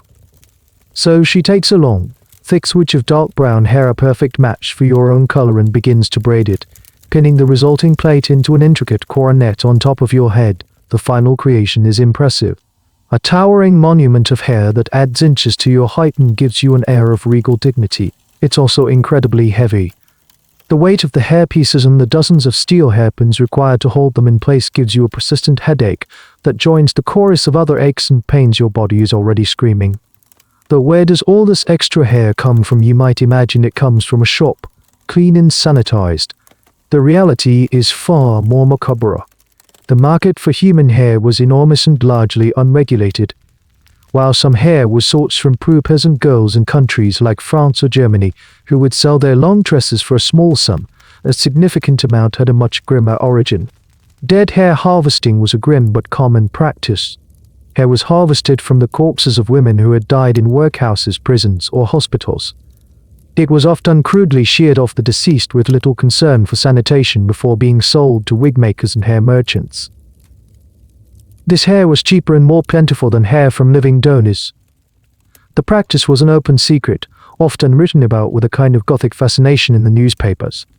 A particularly chilling little fact is that the hair of recent cholera or typhus victims was considered especially undesirable, not just for sanitary reasons, but because the rapid dehydration caused by the disease supposedly made the hair brittle and dull. The best dead hair came from young women who had died of consumption or in accidents. So the beautiful, thick braid now coiled on your head, the one resting against your scalp, could very well have been cut from the head of a dead woman just a few weeks prior. And it was almost certainly not properly cleaned. These hairpieces were notorious for being infested with nits and head lice. The warmth of your scalp would be the perfect incubator for any surviving eggs. A persistent, maddeningly itchy scalp was a common complaint among fashionable women, one they bore in secret. To admit to having lice would be the deepest social humiliation imaginable. They would suffer in silence, perhaps trying discreet, ineffective home remedies, all while a colony of insects thrived in their elaborate coiffure. The debate among social historians on this topic often revolves around the psychological impact. Did women know? Almost certainly. The French hair from living peasants was marketed as a luxury good, at a much higher price point. If you were buying a cheaper hairpiece, you knew, or at least suspected, its origin. It represents a fascinating intersection of class, vanity, and the Victorian comfort with the morbid. They romanticized death in their art and literature, and it seems they were not above wearing a piece of it on their heads for the sake of fashion. Use it stiffly, trying not to move your head too much lest the heavy structure collapse. You feel a faint itch at the nape of your neck, but dismiss it. The headache is already beginning, a dull throb at your temples. You are a walking monument to fashion, from your toxic dress to your corpse-hair coiffure. You look in the mirror and see a pale, sickly, yet impeccably styled woman. You have achieved the look, but you are beginning to feel like a ghost inhabiting a beautifully decorated, but slowly crumbling house. The alarms your body has been sounding are getting louder, and they are becoming impossible to ignore. The cumulative effect of your beauty regimen is no longer a collection of subtle, ignorable symptoms. It's a full-blown crisis. Your body, which you have so systematically abused, is beginning to break down in earnest. You wake up each morning feeling not rested, but profoundly exhausted, a bone-deep weariness that no amount of sleep can alleviate. The headaches are no longer occasional, they are a constant, dull pressure behind your eyes. The world, already a blur through your belladonna-dilated pupils, now seems to swim and tilt unpredictably. You suffer from frequent bouts of dizziness, and you have to grip the furniture to steady yourself as you walk across your arsenic-infused bedroom. The digestive distress is relentless. The lead in your makeup and the arsenic in your wafers have declared war on your gut. You live with a constant, churning nausea and sharp, cramping pains that make eating an agonizing chore. Your already ladylike appetite has vanished completely, replaced by a genuine revulsion to food.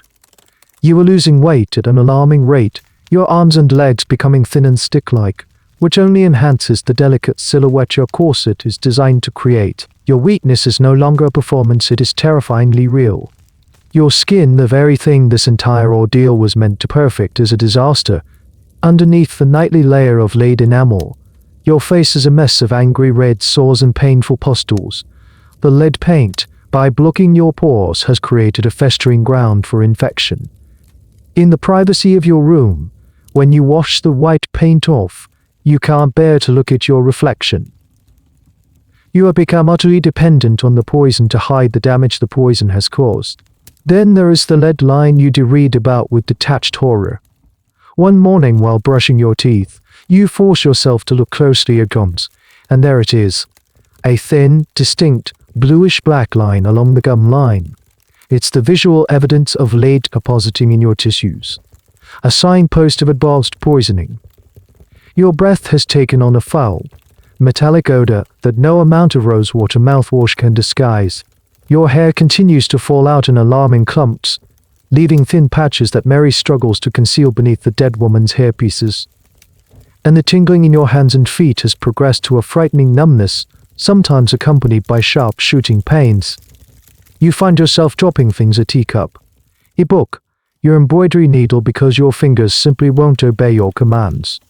This is the arsenic working on your peripheral nervous system, slowly destroying the lines of communication between your brain and your limbs. One day, while practicing the piano, a simple piece you have played 100 times, your hands refuse to cooperate. Your fingers feel clumsy and weak, unable to span the octaves. You stumble through the melody, hitting wrong notes, until you finally give up, collapsing into sobs of frustration and fear. This isn't fashionable weakness anymore. This is a progressive, debilitating illness. A fascinatingly grim detail from medical case studies of the era is the description of lead palsy or wrist drop, a form of paralysis specifically affecting the hands and wrists. Chronic lead exposure could so weaken the muscles that a person could no longer hold their hand up, it would just hang limply from the wrist.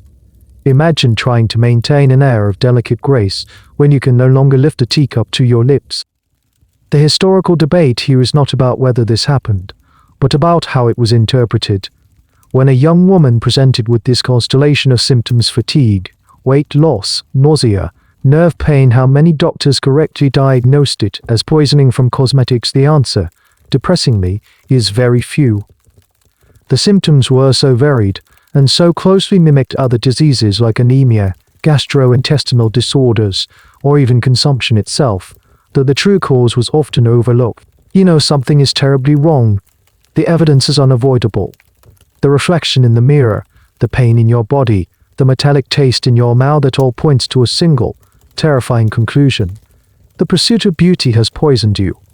The things you did to look fashionably ill have made you genuinely, dangerously ill. Eleanor dismisses your fears. Nonsense, she says, though her voice lacks its usual conviction. You're just overwrought. Your nerves are frayed.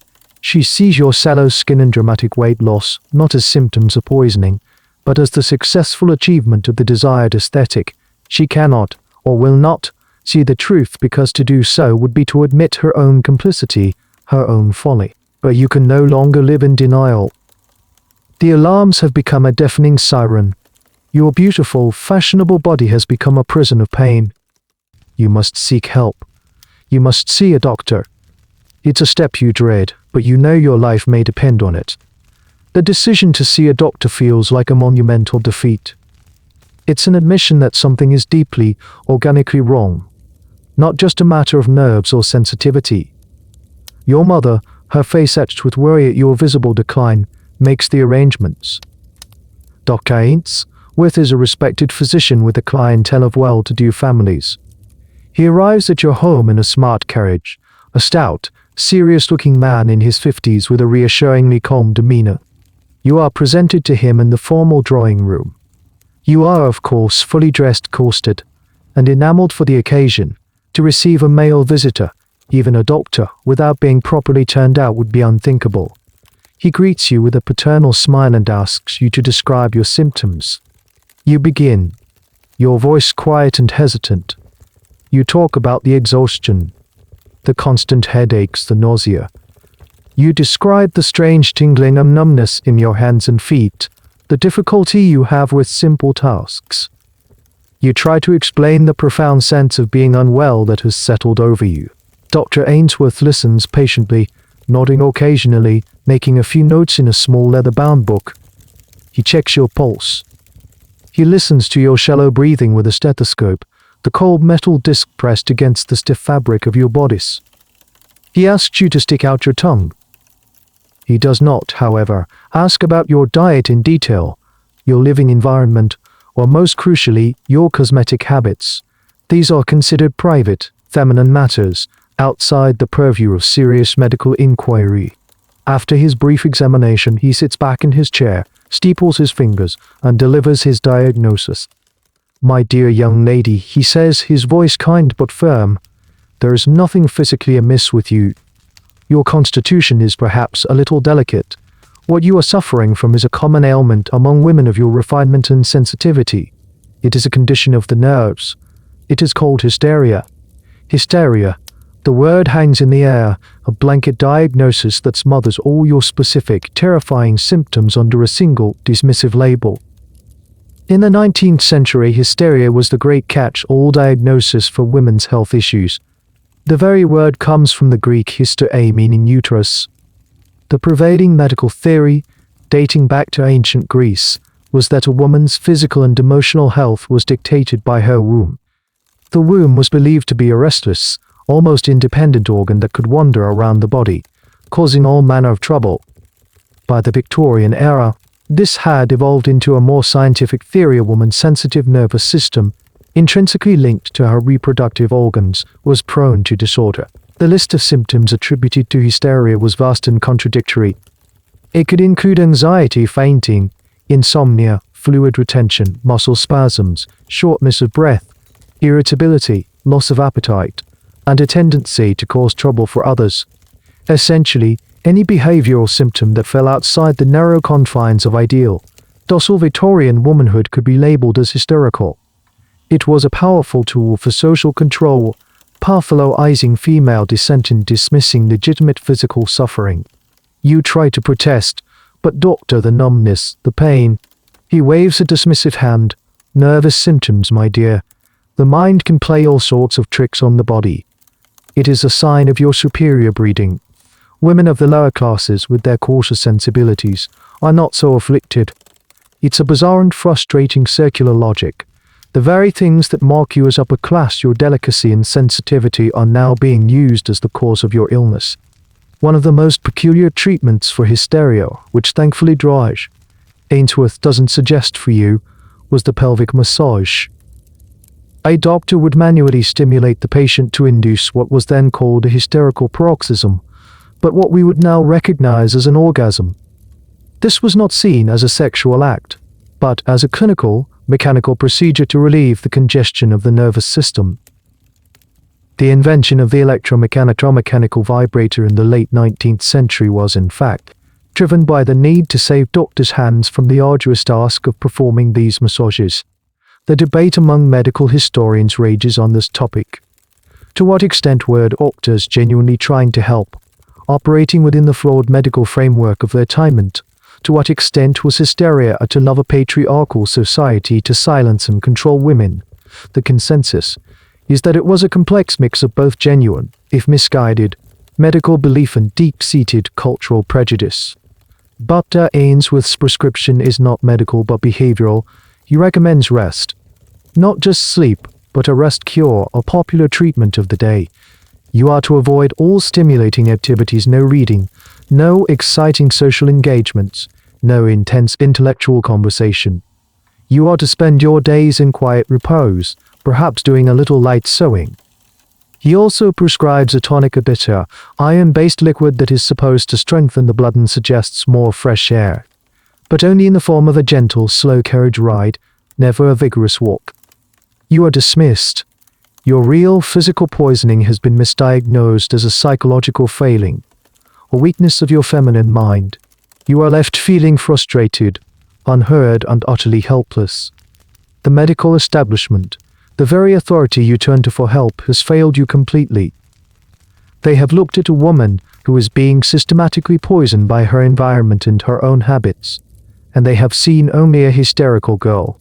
As Dr. Ainsworth, he offers one final piece of fatherly advice. "And my dear," he says with a knowing smile, "try not to worry so much about your appearance. Your natural beauty is more than sufficient. The irony is so thick, so bitter, you could choke on it. The doctor's visit is a turning point, but not in the way you had hoped. It offers no cure, no validation, only a label that feels like a dismissal. You are left alone with your poisons and your pain, trapped in the quiet prison of your rest cure. The days stretch out in a monotonous blur of enforced idleness. You lie on a chaise longue in the drawing room, the silence of the house broken only by the ticking of the grandfather clock and the distant rumble of carriages on the street. Without the distraction of social events, or even the simple pleasure of a good book, you are forced to turn inward, to confront the reality of your own body.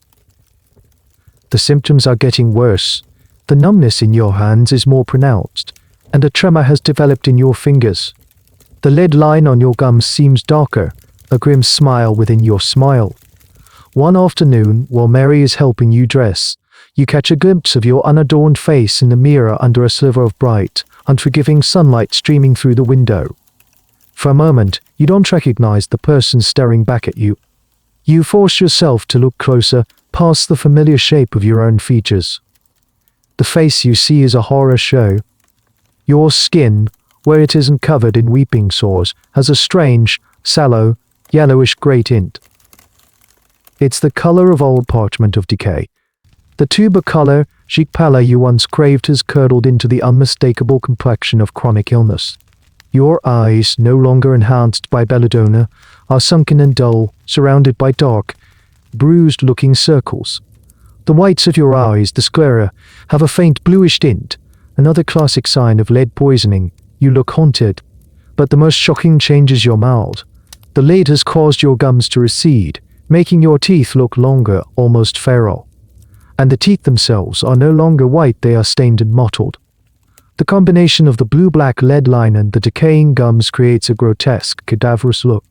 This is the face beneath the mask. This is the true cost of the layered death's bloom of youth, the arsenic wafers, the Parisian green. You have been chasing an image of delicate, romantic sickness, and in return, you have been gifted with the gruesome, unromantic reality of chemical poisoning. The beauty you sought has been devoured by the very methods you used to create it. You touch your cheek, and the skin feels doughy and unresponsive. You run a hand through your hair, and a frightening amount comes away in your fingers. You are literally falling apart. A strange and tragic phenomenon recorded in the 19th century was what some women called the collapse. A woman who had been a celebrated beauty for years, known for her flawless, white complexion, would seem to age overnight. Her skin would suddenly develop a network of fine lines and a ghastly grey color. This was the point at which the chemo damage from years of lead-based cosmetics became irreversible. The skin's underlying structure had been destroyed. You are seeing the beginning of your own collapse. The historical debate around this is one of perception. How could the people around these women, their husbands, their families, their friends, not see this happening? Part of the answer lies in the slow, insidious nature of the decline. It didn't happen overnight. It was a gradual erosion, easy to get used to, easy to ignore. Another part is the power of the cosmetic mask itself. As long as a woman appeared in public with her face painted, the illusion could be maintained. The horror was reserved for her most private moments, for the unforgiving glare of her own mirror. You stumbled back from the mirror, your heart pounding with a mixture of terror and self-loathing. You did this to yourself. You chose this path. You listened to Eleanor. You read the magazines. You swallowed the poison. The image you see in the mirror is not a stranger, it's a monster of your own creation. The psychological toll of this realization is immense.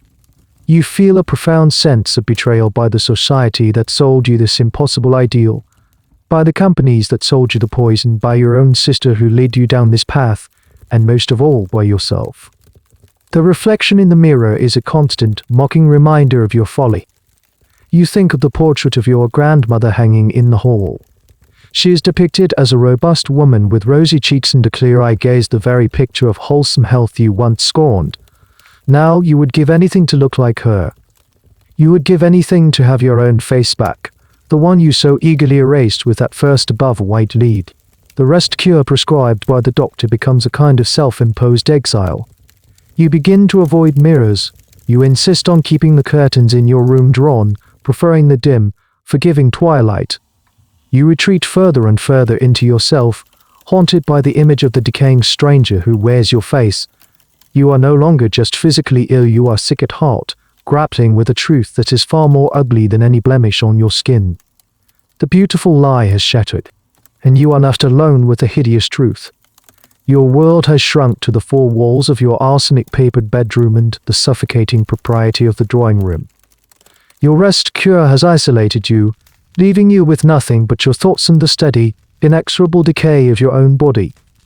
Your only connection to the outside world is the daily newspaper, which your father brings home from the city each evening. Reading is one of the few calm activities permitted to you, and you devour it, hungry for any distraction. You skim the dense columns of print political debates in Parliament, shipping news from the far-flung corners of the empire, advertisements for miracle cures and diet fortified wines. It's all a dull hum of a world you no longer feel a part of. But then, one evening a small headline buried on an inside page catches your eye. Mysterious death of a society belle. Your interest is piqued. You read on. The article describes the sudden and tragic passing of a young woman named Miss Amelia Thorne. You knew of her. You'd seen her at balls, a vision of loveliness with an exceptionally pale, almost translucent complexion. She was one of the women you had tried to emulate. The article is sparse on details, written with the careful discretion reserved for the upper classes.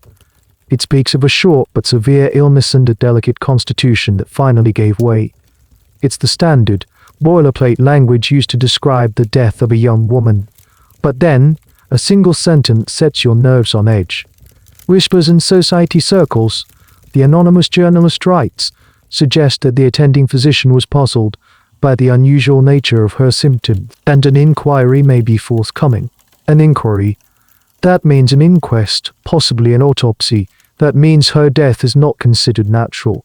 Over the next few days, you search the papers with a feverish intensity.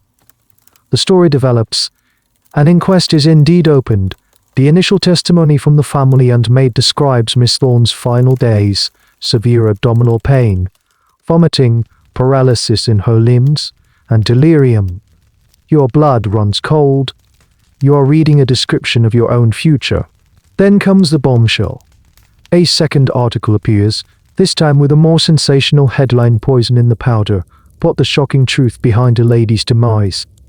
A progressive young chemist hired by the coroner has tested the contents of Miss Thorne's dressing table. Her favorite bloom of Lily's complexion water, the one she used every day, was found to contain staggering amounts of lead. Her face powder was a mixture of rice flour and lead carbonate. But the most damning evidence was found during the post-mortem. Chemical analysis of her tissues, particularly her liver and bones, revealed a massive accumulation of leaden trace amounts of arsenic. The coroner's verdict is a scandal that rocks polite society. Miss Amelia Thorne was not the victim of a murderer. She was not taken by consumption or a sudden fever. She died of chronic poisoning. The cause of death was her own beauty routine. The newspaper article is a public unveiling of the secrets of the Victorian dressing table. It lays bare the entire toxic process you have so intimately experienced. It talks about the lead, the arsenic, the slow accumulation of poisons. It quotes medical experts who describe the symptoms: the lead line on the gums, the palsy, the colic in stark, clinical detail. This is not a vague warning or a satirical cartoon in Punch. This is a real woman, a woman you knew of, whose death is now public record. The abstract danger has become concrete and personal. The whispers and warnings have coalesced into a shout. A weird little detail from the reporting on such cases was the preservation effect. Arsenic is a powerful preservative. It's a key ingredient in embalming fluid. In several exhumation cases from the era, bodies of suspected arsenic poisoning victims were found to be uncannily well preserved years after their death. This morbid side effect sometimes even helped coroners confirm the cause of death. The historical impact of these public scandals is a point of contention. Did they lead to immediate, widespread change? Not really. For every woman who read the story and threw away her toxic cosmetics in terror, there were others who dismissed it as a one-off tragedy, something that happened to a woman who was careless or used too much.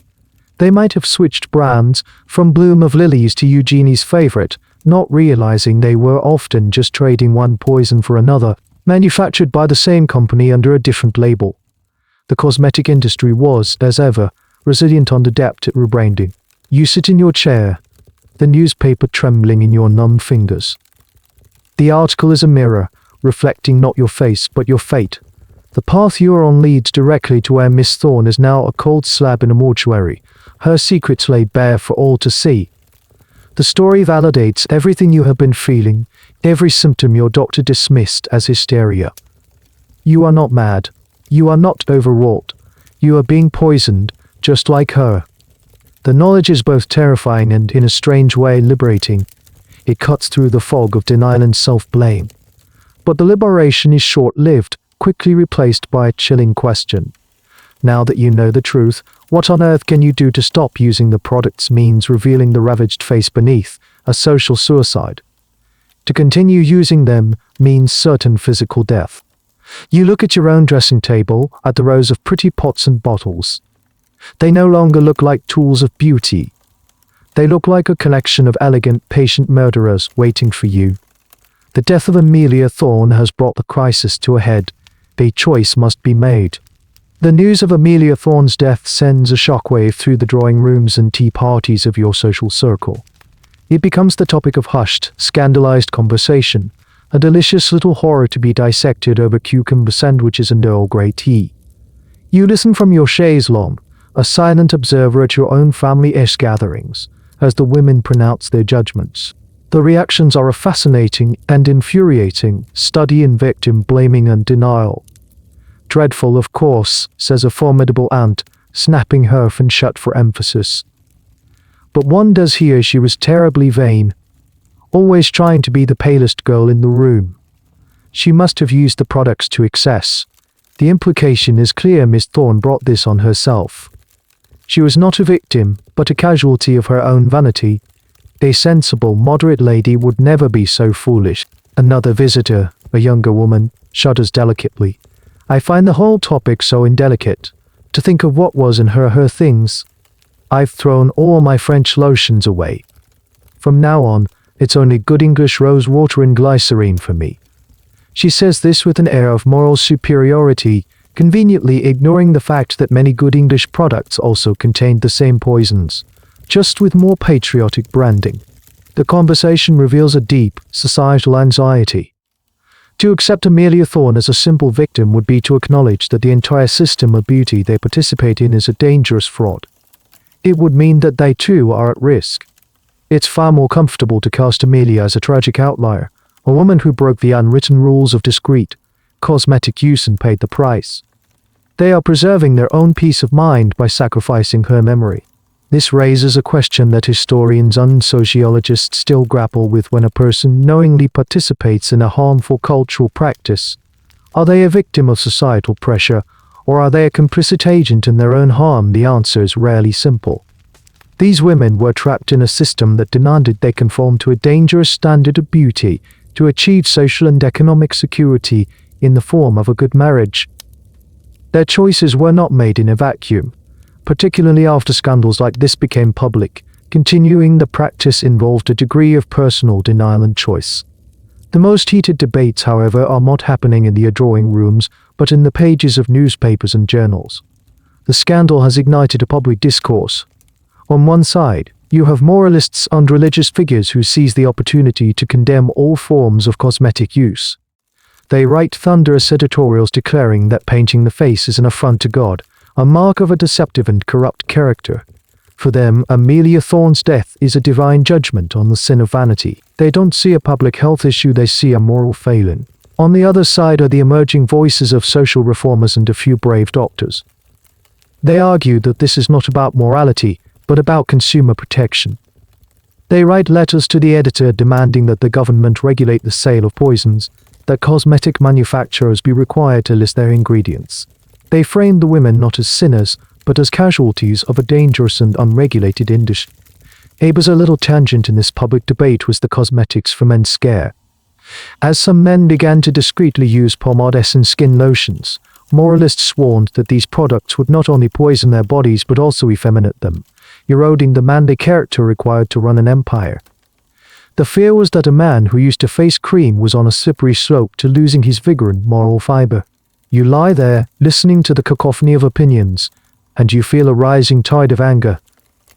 All these people, the sanctimonious aunts, the pontificating doctors, are talking about women like you, but no one is listening to you. They are debating your vanity, your morality, your foolishness. No one seems to understand the immense, crushing pressure that led you and Amelia Thorne and countless others to that first puff of laid white paint. No one acknowledges that you are playing a game where the rules are set by others, and both winning and losing can be fatal. Eleanor's reaction is perhaps the most telling. She becomes quiet and defensive. One evening you confront her, the newspaper article about Amelia Thorne lying on the table between you. "This is what you told me to use," you say, your voice trembling with a mixture of accusation and fear. Her face hardens. "Don't be absurd," she snaps. "She was reckless. We are careful." It's not the same thing. She is deep in denial, unable to face her role as your guide on this path to self-destruction. To admit your danger would be to admit her own. She quickly changes the subject, asking if your mother needs help with the tea preparations. The conversation is over. The wall of silence and denial is impenetrable. The world is busy deciding who's to blame for the death of a young woman, turning her tragedy into a spectacle. And you realize with a chilling certainty that you are utterly alone in this. Your family won't understand. Your doctor has already failed you, and society is more interested in judging you than helping you. If you're going to survive, you cannot rely on any of them. You have to find a way out yourself. But the cage of beauty you've built around yourself feels stronger and more inescapable than ever. As you grapple with your own toxic predicament, a small, selfish part of you might feel that this is a uniquely female form of suffering. The costs, the lead paint, the arsenic wafers, it all seems to be part of a grand conspiracy to torture women into a state of decorative frailty. But as you pay closer attention to the men in your life, your father, his colleagues who visit the house, the suitors who come to call, you begin to notice that they too are bound by the rigid and sometimes dangerous dictates of fashion. The cage may be a different shape, but it is a cage nonetheless. Take your father, for example. Every morning, he goes through a ritual that is just as rigid as your own. His uniform is a stark, severe ensemble of dark colors, a black frock coat, grey trousers or waistcoat. This somber palette is the uniform of the respectable Victorian professional.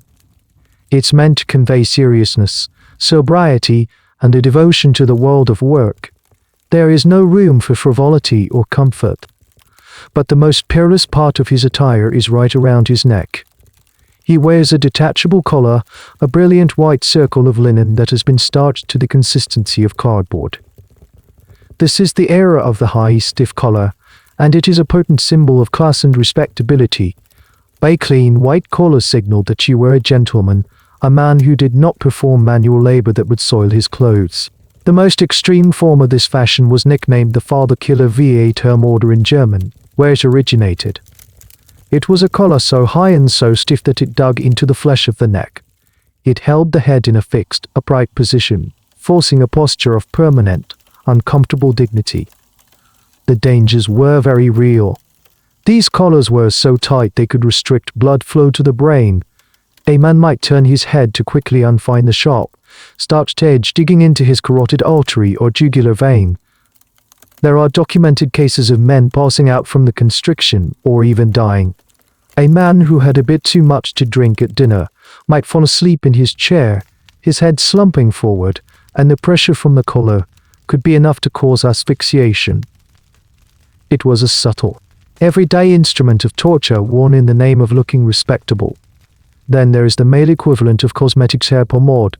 To achieve the sleek, perfectly coiffed hairstyles of the day, men used copious amounts of greasy, often heavily scented pomades and waxes. A popular, and rather grim, ingredient in some of these products was bear grease. This led to a strange little cottage industry of bear farms where bears were kept specifically for their fat. However, many cheaper products marketed as bear grease were actually made from lard or other animal fats, heavily perfumed to mask the smell. These greasy concoctions were a nightmare to wash out and could lead to scalp problems and hair loss, the very thing men were trying to avoid. And what about the male silhouette? While men didn't wear corsets to the same extent as women, the practice of male corsetry or wearing a waist belt was more common than you might think, especially among dandies and military men who wanted to achieve a fashionable, trim-waisted, broad-shouldered look. These belts caused many of the same problems as female corsets, including digestive issues and muscle atrophy. The historical debate here often centers on the concept of hegemonic masculinity. Men, just like women, were pressured to conform to an ideal. For men, this ideal emphasized strength, sobriety, and professionalism. Their fashions were designed to reflect this. The restrictive suit and collar were meant to suppress the unruly physical body, presenting a man as a creature of pure intellect and commerce. The pain and danger were simply the price of admission to the world of masculine power and respectability. You watch your father one evening, struggling to undo his stiff collar after a long day at the office. His neck is red and chafed. He looks exhausted, constricted by his own uniform. You see the faint sheen of pomade in his hair, and for the first time you feel a flicker of empathy, a sense of shared experience. He is poisoning himself with stress and constriction, just as you are poisoning yourself with lead and arsenic. His cage is one of sober, dark fabric and starched linen. Yours is one of hollow-boned steel and vibrant toxic color. You are both being shaped and damaged by the expectations of your gender. This realization doesn't lessen your own suffering, but it does broaden your understanding. The problem isn't just about women. The problem is the entire rigid, artificial, and unforgiving society you live in. It's a society that places appearance above comfort, conformity above health, and symbolism above sanity for everyone. The shared suffering, however, remains unspoken. You would never dream of commenting on your father's discomfort, just as he would never comment on yours. You are both trapped in your separate, gendered prisons, performing your roles, enduring your fashionable tortures in silence. The knowledge that he, too, is a victim of this world gives you a strange, cold comfort. It's the comfort of knowing you are not alone. You are not alone in your beautifully decorated, socially approved prison cell. Your sense of isolation and despair is profound. Trapped in your room, failed by your doctor, and misunderstood by your family, you feel as though you are sinking into a toxic quagmire with no hope of escape. But just as you are about to surrender to your fate, a new, dissenting voice begins to emerge from the chorus of public opinion. It's a voice of reason, of anger, and of change. Through the newspapers and pamphlets that are your lifeline to the world, you become aware of a growing movement. It doesn't yet have a single unified name, but its message is clear. The current state of fashion is not just foolish, it's a public health crisis. One of the most powerful voices belongs to the burgeoning rational dress society. This group, comprised of progressive doctors, artists, early feminists, and social reformers, directly attacks the trifecta of female sartorial oppression: the corset, the crinoline, and the heavy, restrictive dresses. Their arguments are not just about aesthetics, they are grounded in science and common sense. They publish pamphlets filled with shocking medical diagrams showing the distortions and displaced organs of habitual corset wearers. They argue that a woman's body is not a lump of clay to be molded into an artificial shape, but a living organism that requires freedom of movement and breath. They champion the idea of hygiene, clothing garments that are lightweight, unrestrictive, and allow for physical activity. Their proposed alternative to the corset is a liberty bodice, a soft, quilted vest that provided support without constriction. Instead of a massive, flammable crinoline, they advocate for lighter, simpler skirts, or even, most scandalously, for women to wear trousers or bloomers for activities like cycling. The bloomer costume, a tunic worn over loose-fitting trousers gathered at the ankle, had caused a massive uproar years earlier, and its advocates were viciously mocked and caricatured in the press. But the idea, once planted, refused to die. You read their arguments with a sense of revelation. They are putting into words the very things you have felt in your own body. They are validating your suffering and, more importantly, offering a vision of a different way to live. Simultaneously, a parallel movement is taking aim at the toxic world of cosmetics. Doctors like the aforementioned Henry Etiby and others begin a public health crusade. They publish the results of their chemical analyses, naming and shaming the popular products that contain lead, arsenic, and mercury. They meticulously document case studies of poisoning, linking the patient's symptoms directly to their cosmetic use. They are fighting against a war of corporate denial and public apathy, but their voices are persistent and backed by scientific evidence. One of the more curious allies in this fight was the Pre-Raphaelite Brotherhood, a group of artists who rejected the artificial, idealized beauty of academic painting. They celebrated a more natural, medieval-inspired aesthetic. The women in their paintings, like Jane Morris, with her strong jaw, full lips, and famously untamed hair, were a direct tribute to the pale, fragile, costed ideal of mainstream Victorian society.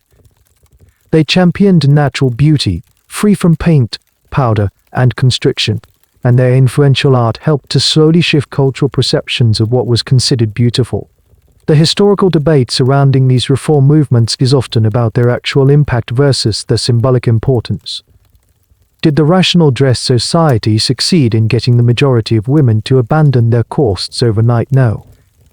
The social pressure was too strong, and the reformers were often dismissed as eccentric, strong-minded women who were probably just jealous because they weren't pretty enough to succeed in the conventional system. They started a conversation that was impossible to ignore. They planted the seeds of doubt and dissatisfaction. They created a space for women to question the status quo. For you lying in your room, these voices are a lifeline. They are proof that you are not alone, that you are not mad. There are other people out there who see the world as you do, who see the insanity of it all. This knowledge fans a tiny, flickering ember of hope inside you. Inspired, you take a small, rebellious step. One evening, after Mary has unlaced you from your corset, you don't put it on the next morning. You choose to wear one of your looser, at-home gowns without the rigid cage underneath. The freedom is intoxicating. You can take a deep breath for the first time in years. You can bend at the waist. The constant ache in your back is slightly lessened. When Eleanor sees you, she is horrified. What is the meaning of this? You look slack, she says, the word dripping with disdain. For the first time, you find the courage to talk back.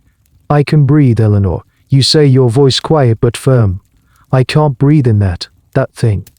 It's a small act of defiance, a tiny personal revolution. It doesn't solve the problem of the lead in your blood or the arsenic in your walls, but it's a start. It's a reclaiming of a small piece of your own body. The voices of the reformers have given you not just knowledge, but courage. They have shown you that there is a different path, even if the first steps on it are terrifying and met with disapproval. You are no longer just a passive victim. You are starting to fight back. The scattered voices of protest, the rational dress reformers, the public health doctors, the defiant artists are slowly beginning to coalesce. But what truly begins to turn the tide is not just moral outrage or a shift in aesthetic taste. It's the cold, hard, and undeniable power of science. The latter half of the 19th century is a period of explosive discovery, and the mysteries of the toxic dressing table are being dragged, one by one, into the harsh, unforgiving light of the laboratory. Chemistry, once a somewhat esoteric pursuit, is becoming a rigorous professional discipline. And a new field, toxicology, the study of poisons, is gaining prominence, largely driven by the need for better forensic evidence in murder trials. The same techniques used to catch a poisoner are now being turned on the cosmetic industry. You read about these developments in the newspapers, which have started to report on scientific findings with a new sense of authority. Chemists like the German Friedrich Occam have been sounding the alarm for decades, with books like his A Treatise on Adulteration of Food, and Culinary Poisons, famously subtitled There is Death in the Pot, but now his successors have better tools. Improved microscopy allows scientists to examine skin cells and see the physical damage caused by lead enamels. Advances in chemical analysis, like the Marsh test for arsenic developed in the 1830s, but becoming more widely used, provide a definitive, undeniable way to detect the presence of poison in a product, or more grimly, in human tissue. There is no more room for ambiguity. A product either contains arsenic, or it doesn't. Science is replacing suspicion with certainty. These scientific discoveries are powerful weapons for the reformers. When a cosmetic company claims its product is perfectly harmless, a chemist can now publish a precise analysis in a medical journal showing it is 60% lead carbonate by weight. These revelations are hugely embarrassing for the manufacturers and chip away at the public's trust. One of the most interesting and weirdly specific scientific discoveries of the era was the understanding of how these poisons interacted with each other. For example, some doctors began to notice that women who used both lead-based cosmetics and sulfur-based medicated soaps would develop a strange, blackish discoloration on their skin.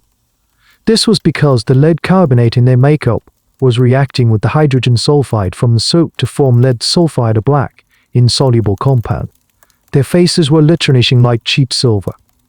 It was a bizarre, visible chemical reaction happening on a woman's face, providing yet another piece of undeniable proof of the dangerous substances they were using.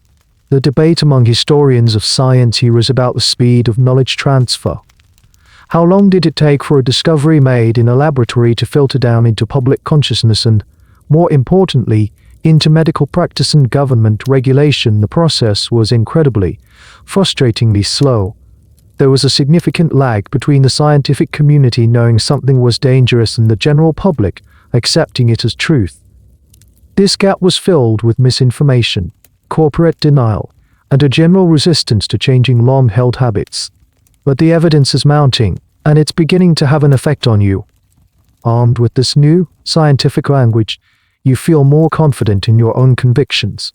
When your mother frets about your sallow complexion, now that you've secretly stopped using the lead enamel for a few days, you don't just say you feel ill. You say, "Mother, the Royal Society of Chemistry has proven that these paints contain lead, which is a neurotoxin. It's the paint that's the problem, not my skin." You sound like one of the strong-minded women from the pamphlets. Your mother is taken aback, unsure how to argue with this new, authoritative vocabulary. You begin your own quiet, scientific experiments. You stop taking the arsenic wafers. The initial withdrawal is unpleasant, a few days of heightened nausea and anxiety, but soon the chronic stomach pain begins to subside. The metallic taste in your mouth fades. You stop using the belladonna drops. The world slowly, blessedly, swims back into focus. The bright light of day is no longer an agony. You can read a page of a book without the words blurring into an indescribable mess. You take down the beautiful, deadly green wallpaper in your room, insisting on a simple, plain whitewash instead.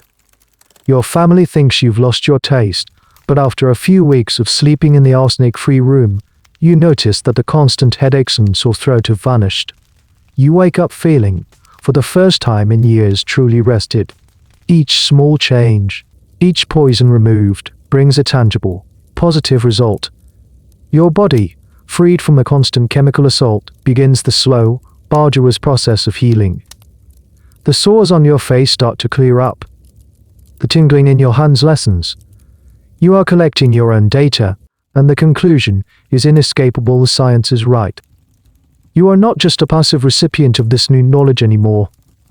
You are actively applying it, using it to reclaim your health and your life. The scientific method, in its own small way, is setting you free. You are still a long way from being healthy. The poisons have left their mark deep within you, but the veil of ignorance has been lifted completely, burned away by the bright, cleansing fire of scientific fact. As science chips away at the foundations of toxic beauty, the cultural landscape begins a slow, almost imperceptible shift. The winds of change are blowing, and a new ideal of womanhood is beginning to emerge from the miasma of typical chic. You start to see her in the illustrations of the more forward-thinking magazines, in the heroines of popular new novels, and even occasionally in the flesh, striding confidently through the park. She is the new woman. On the face of this new woman is the Gibson Girl, created by the American illustrator Charles Dana Gibson in the 1892. The Gibson Girl is everything the fragile, fainting Victorian lady is not. She is tall, confident, and athletic. Her hair is not an elaborate, corpse hair-filled sculpture, but is swept up into a casual, slightly loose pompadour or chignon, as if she has just come in from a brisk walk or a game of tennis. Crucially, she is not defined by her fragility. She looks healthy. She has a clear gaze, a confident smile, and just a hint of color in her cheeks that speaks of vitality, not fever. Her neck is strong, her shoulders are broad, and while her waist is trim, it is not the impossibly, painfully cinched waist of the tight lacer. She looks like she can breathe. The Gibson girl is depicted as an active participant in life. She is shown cycling, playing golf, engaging in witty banter with admirers. She is often pictured as being more intelligent and self-possessed than the men who court her. She is independent, spirited, and in control of her own destiny. She is the aspirational figure for a new generation of women who are beginning to push for more education, more freedom, and even the right to vote. This new aesthetic ideal is a direct repudiation of the sickly beauty you once pursued. Health is no longer seen as coarse or common, it is becoming fashionable. A tan, once the mark of a field laborer, is now beginning to be seen as the sign of a healthy, active, upper-class lifestyle, the result of playing tennis or yachting. The pale, fainting flower of the drawing room is starting to look, well, old-fashioned. You see this shift in your own life. Younger women, those just entering society, are not lacing their corsets tightly. They are wearing their hair in simpler, more natural styles. They are embracing sports. The whole performance of cultivated weakness is starting to look slightly ridiculous. One weird little cultural marker of this shift was the bicycle face scare. As cycling became a popular activity for women in the 1890s, some conservative doctors warned that the physical exertion and the strained expression of concentration required to ride a bicycle could lead to a permanent, unattractive, manly clenching of the jaw, known as bicycle face. It was a last-ditch attempt by the old guard to pathologize female activity and freedom. But it was largely laughed off. The new woman was not afraid of getting bicycle face, she was too busy enjoying the ride. The historical debate here revolves around whether this was a true liberation or just the trading of one set of beauty standards for another. Was the Gibson girl a genuinely feminist icon, or was she just a new, equally unattainable ideal? She was, after all, still depicted as being invariably young, white, and conventionally beautiful. Critics argue that she simply replaced the tyranny of the corset with the tyranny of the gym women, who are still expected to discipline their bodies, just in a different way. However, most historians agree that this shift, however imperfect, represented a significant and positive step toward a healthier and more empowered vision of womanhood. You embrace the new aesthetic with the zeal of a convert. You take up walking, long brisk walks through the park that would have horrified your sister just a few years ago. You feel the strength returning to your limbs, the air filling your lungs. You join a ladies' tennis club. You find joy in the movement of your body, a body you once treated as an enemy to be subdued. The lead and arsenic have left their mark. You still have days of fatigue, and you know your internal organs have suffered damage that may never fully heal. But you are alive, and you are getting stronger. The psychological chains have been broken. You no longer aspire to look like a dying poet. You aspire to look like a woman who is fully, vibrantly alive. Your sister, Eleanor, watches your transformation with a mixture of disapproval and, you think, a flicker of envy. She is still clinging to the old ways, still lacing herself in, still dabbing on the discreet potions.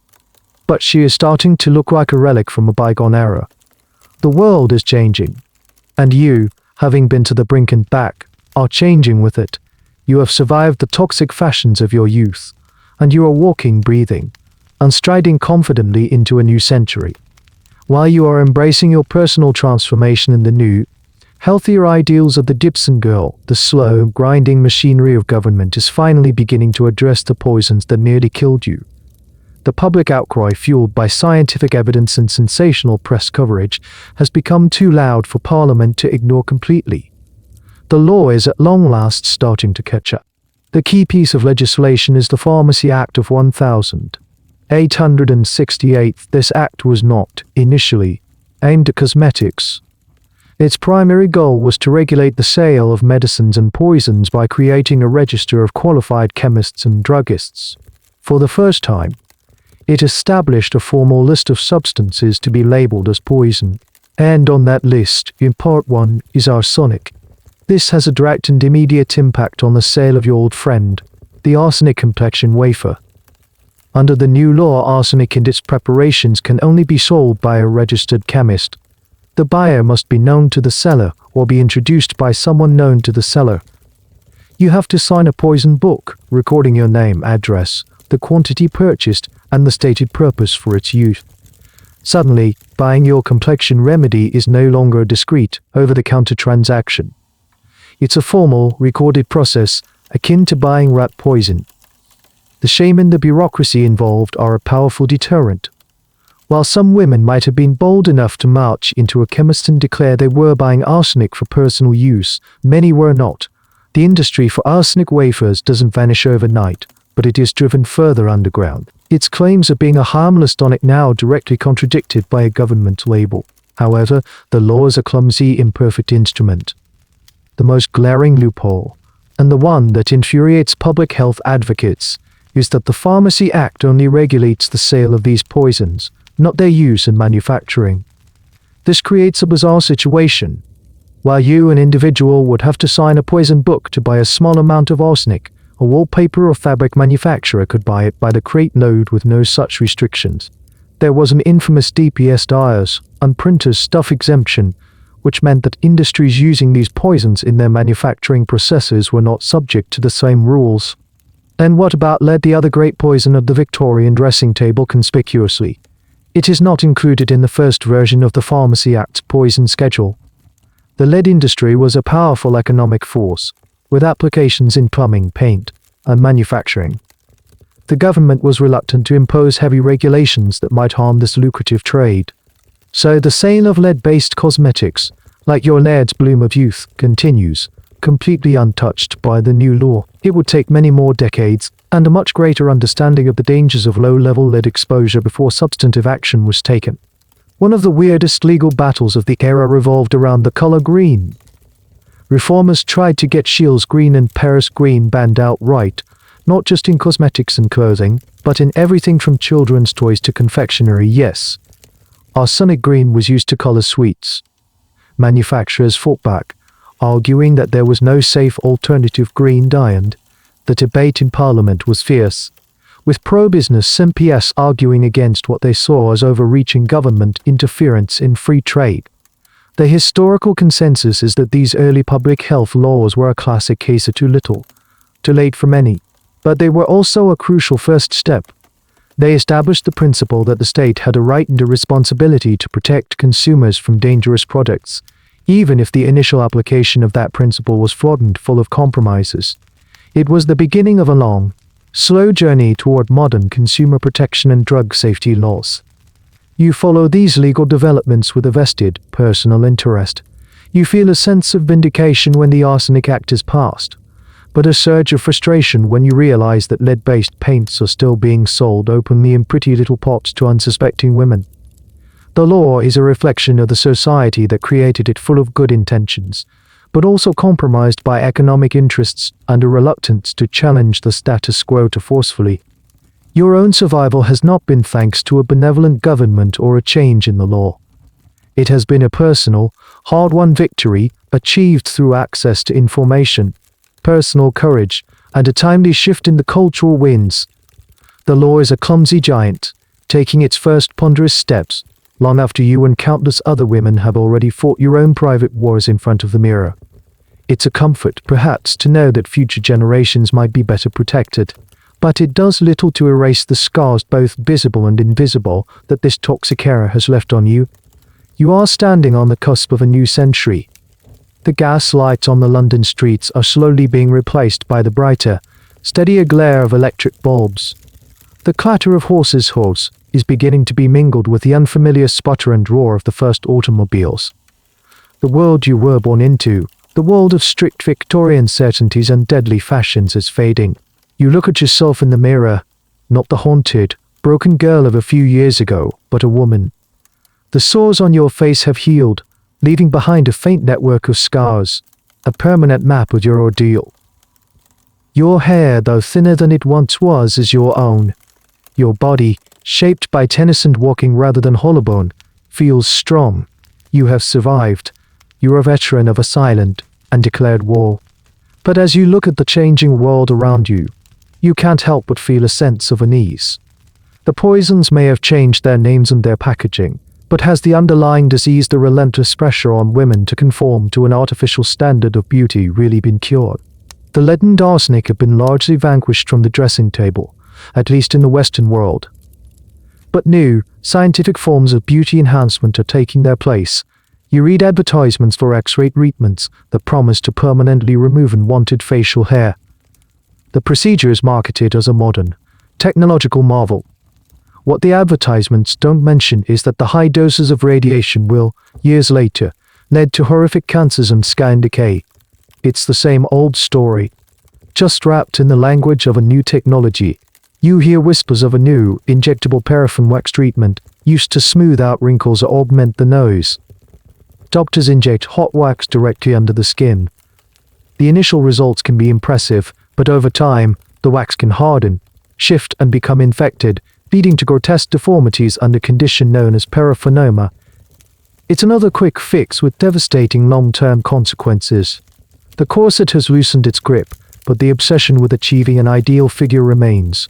Women are now encouraged to diet, to exercise obsessively, to count calories. The instrument of control is no longer an external cage of steel and bone, but an internal one of guilt and self-monitoring. The goal is still an unnatural thinness, just achieved through different, more modern means. One of the most fascinating parallels that historians of beauty culture draw is between the Victorian rest cure for hysteria and modern diagnoses of eating disorders. Both involve a complex interplay of societal pressure, psychological distress, and physical symptoms. Both can be seen as a way for women to exert control over their own bodies in a world where they feel they have little power. The context changes, but the underlying struggle remains eerily similar. You see it in the magazines. The Gibson girl, once a symbol of healthy vitality, is already being subtly refined. Her waist is getting smaller, her features more delicate. The ideal is never static, it is always shifting, always just out of reach, ensuring that women will forever be striving, forever distriving, forever dissatisfied. Has anything really changed, or has the poison just become more sophisticated? This is the great, lingering question that historians, sociologists, and feminists continue to debate. Is the history of beauty a story of linear progress, from dangerous ignorance to enlightened, safe self-expression, or is it a cyclical story, where one set of harmful ideals is simply replaced by another, equally damaging one, just better camouflaged by science and marketing? You think about the lead that whitened your skin and the radiation that now promises to make it smooth. You think about the arsenic that gave you a consumptum pallor and the diet that now promises a fashionable gauntness. You think about the holoburn that crushed your ribs and the calorie counting that now consumes your thoughts. The methods are different. The ingredients have changed. But the fundamental pressure to contort, to suppress, to alter your natural self to fit a fleeting, externally imposed ideal feels hauntingly familiar. The ghosts of the Victorian dressing table are not gone. They have simply learned to speak a new language. They whisper from the pages of fashion magazines instead of from the labels of patent medicines. They promise scientific breakthroughs instead of ancient secrets. You are a survivor. You carry the knowledge of the past within you. And as you look toward the future, toward the 20th century and beyond, you feel a sense of weary resignation, but also of resolve. The war is not over. The battle for a woman's right to simply exist in her own body, unmolested by toxic standards, is a long, ongoing struggle. You have fought your battle. You have fought your battle. Now, it will be up to your daughters, and their daughters, and their daughters. The stage is different. The costumes have changed. But the play, you suspect, remains very much the same. Here's a cool, quiet evening. You are an older woman now, sitting in a comfortable armchair by a clean, safe, electric light. The world of your youth, the world of gaslight and fog, of arsenic wafers and leaden paint feels like a distant, feverish dream.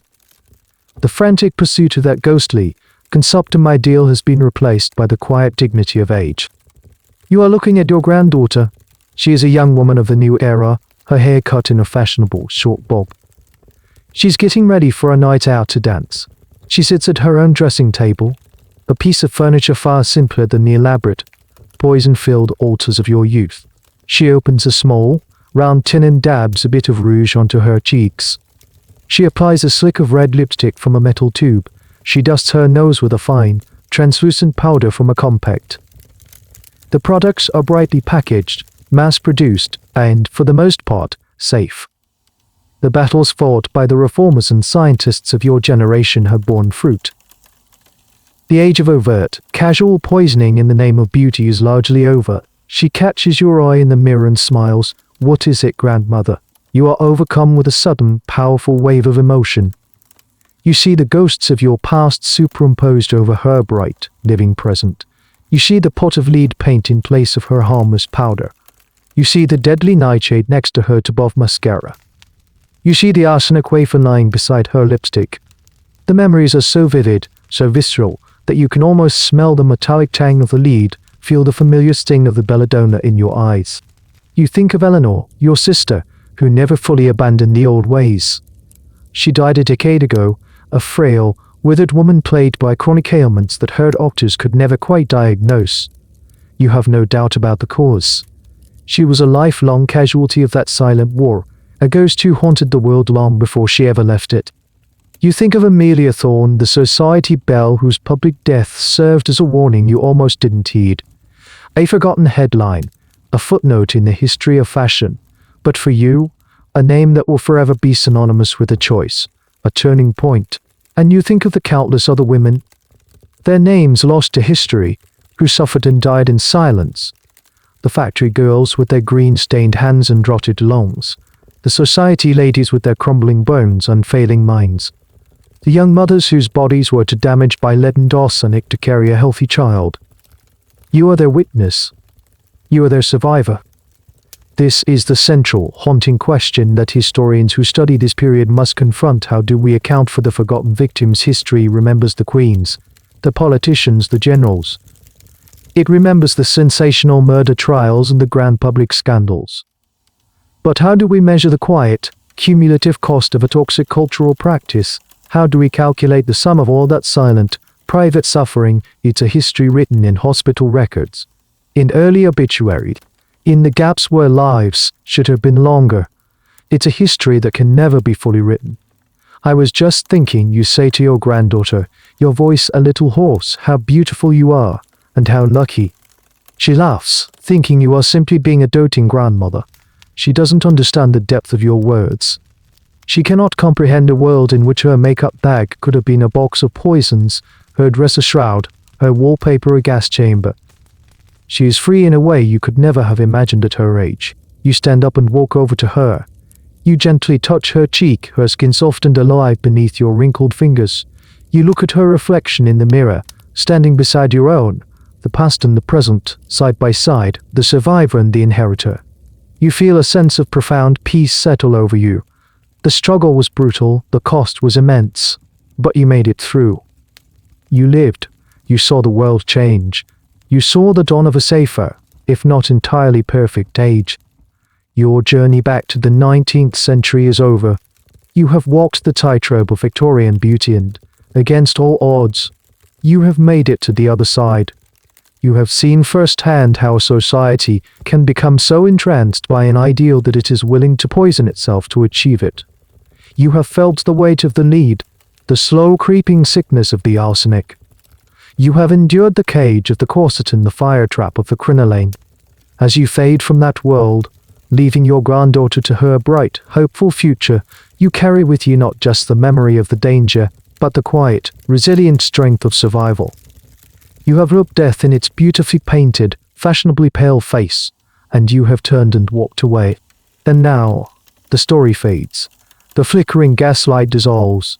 The scent of coal smoke and rose water recedes, and the heavy weight of the corset and crinoline lifts from your limbs. The rustle of the silk dress softens into the gentle hum of the fan in your own quiet room. The journey is over. Let the details of that toxic, beautiful world begin to soften and blur, like a watercolor painting left out in a gentle rain. The faces of the women, the sharp edges of their suffering, the stark choices they made. Let it all drift away now, carried on the slow, deep current of your breathing. Feel the solid, simple comfort of your own bed, the gentle weight of your own blanket. There is no lead on your skin, no poison in your blood.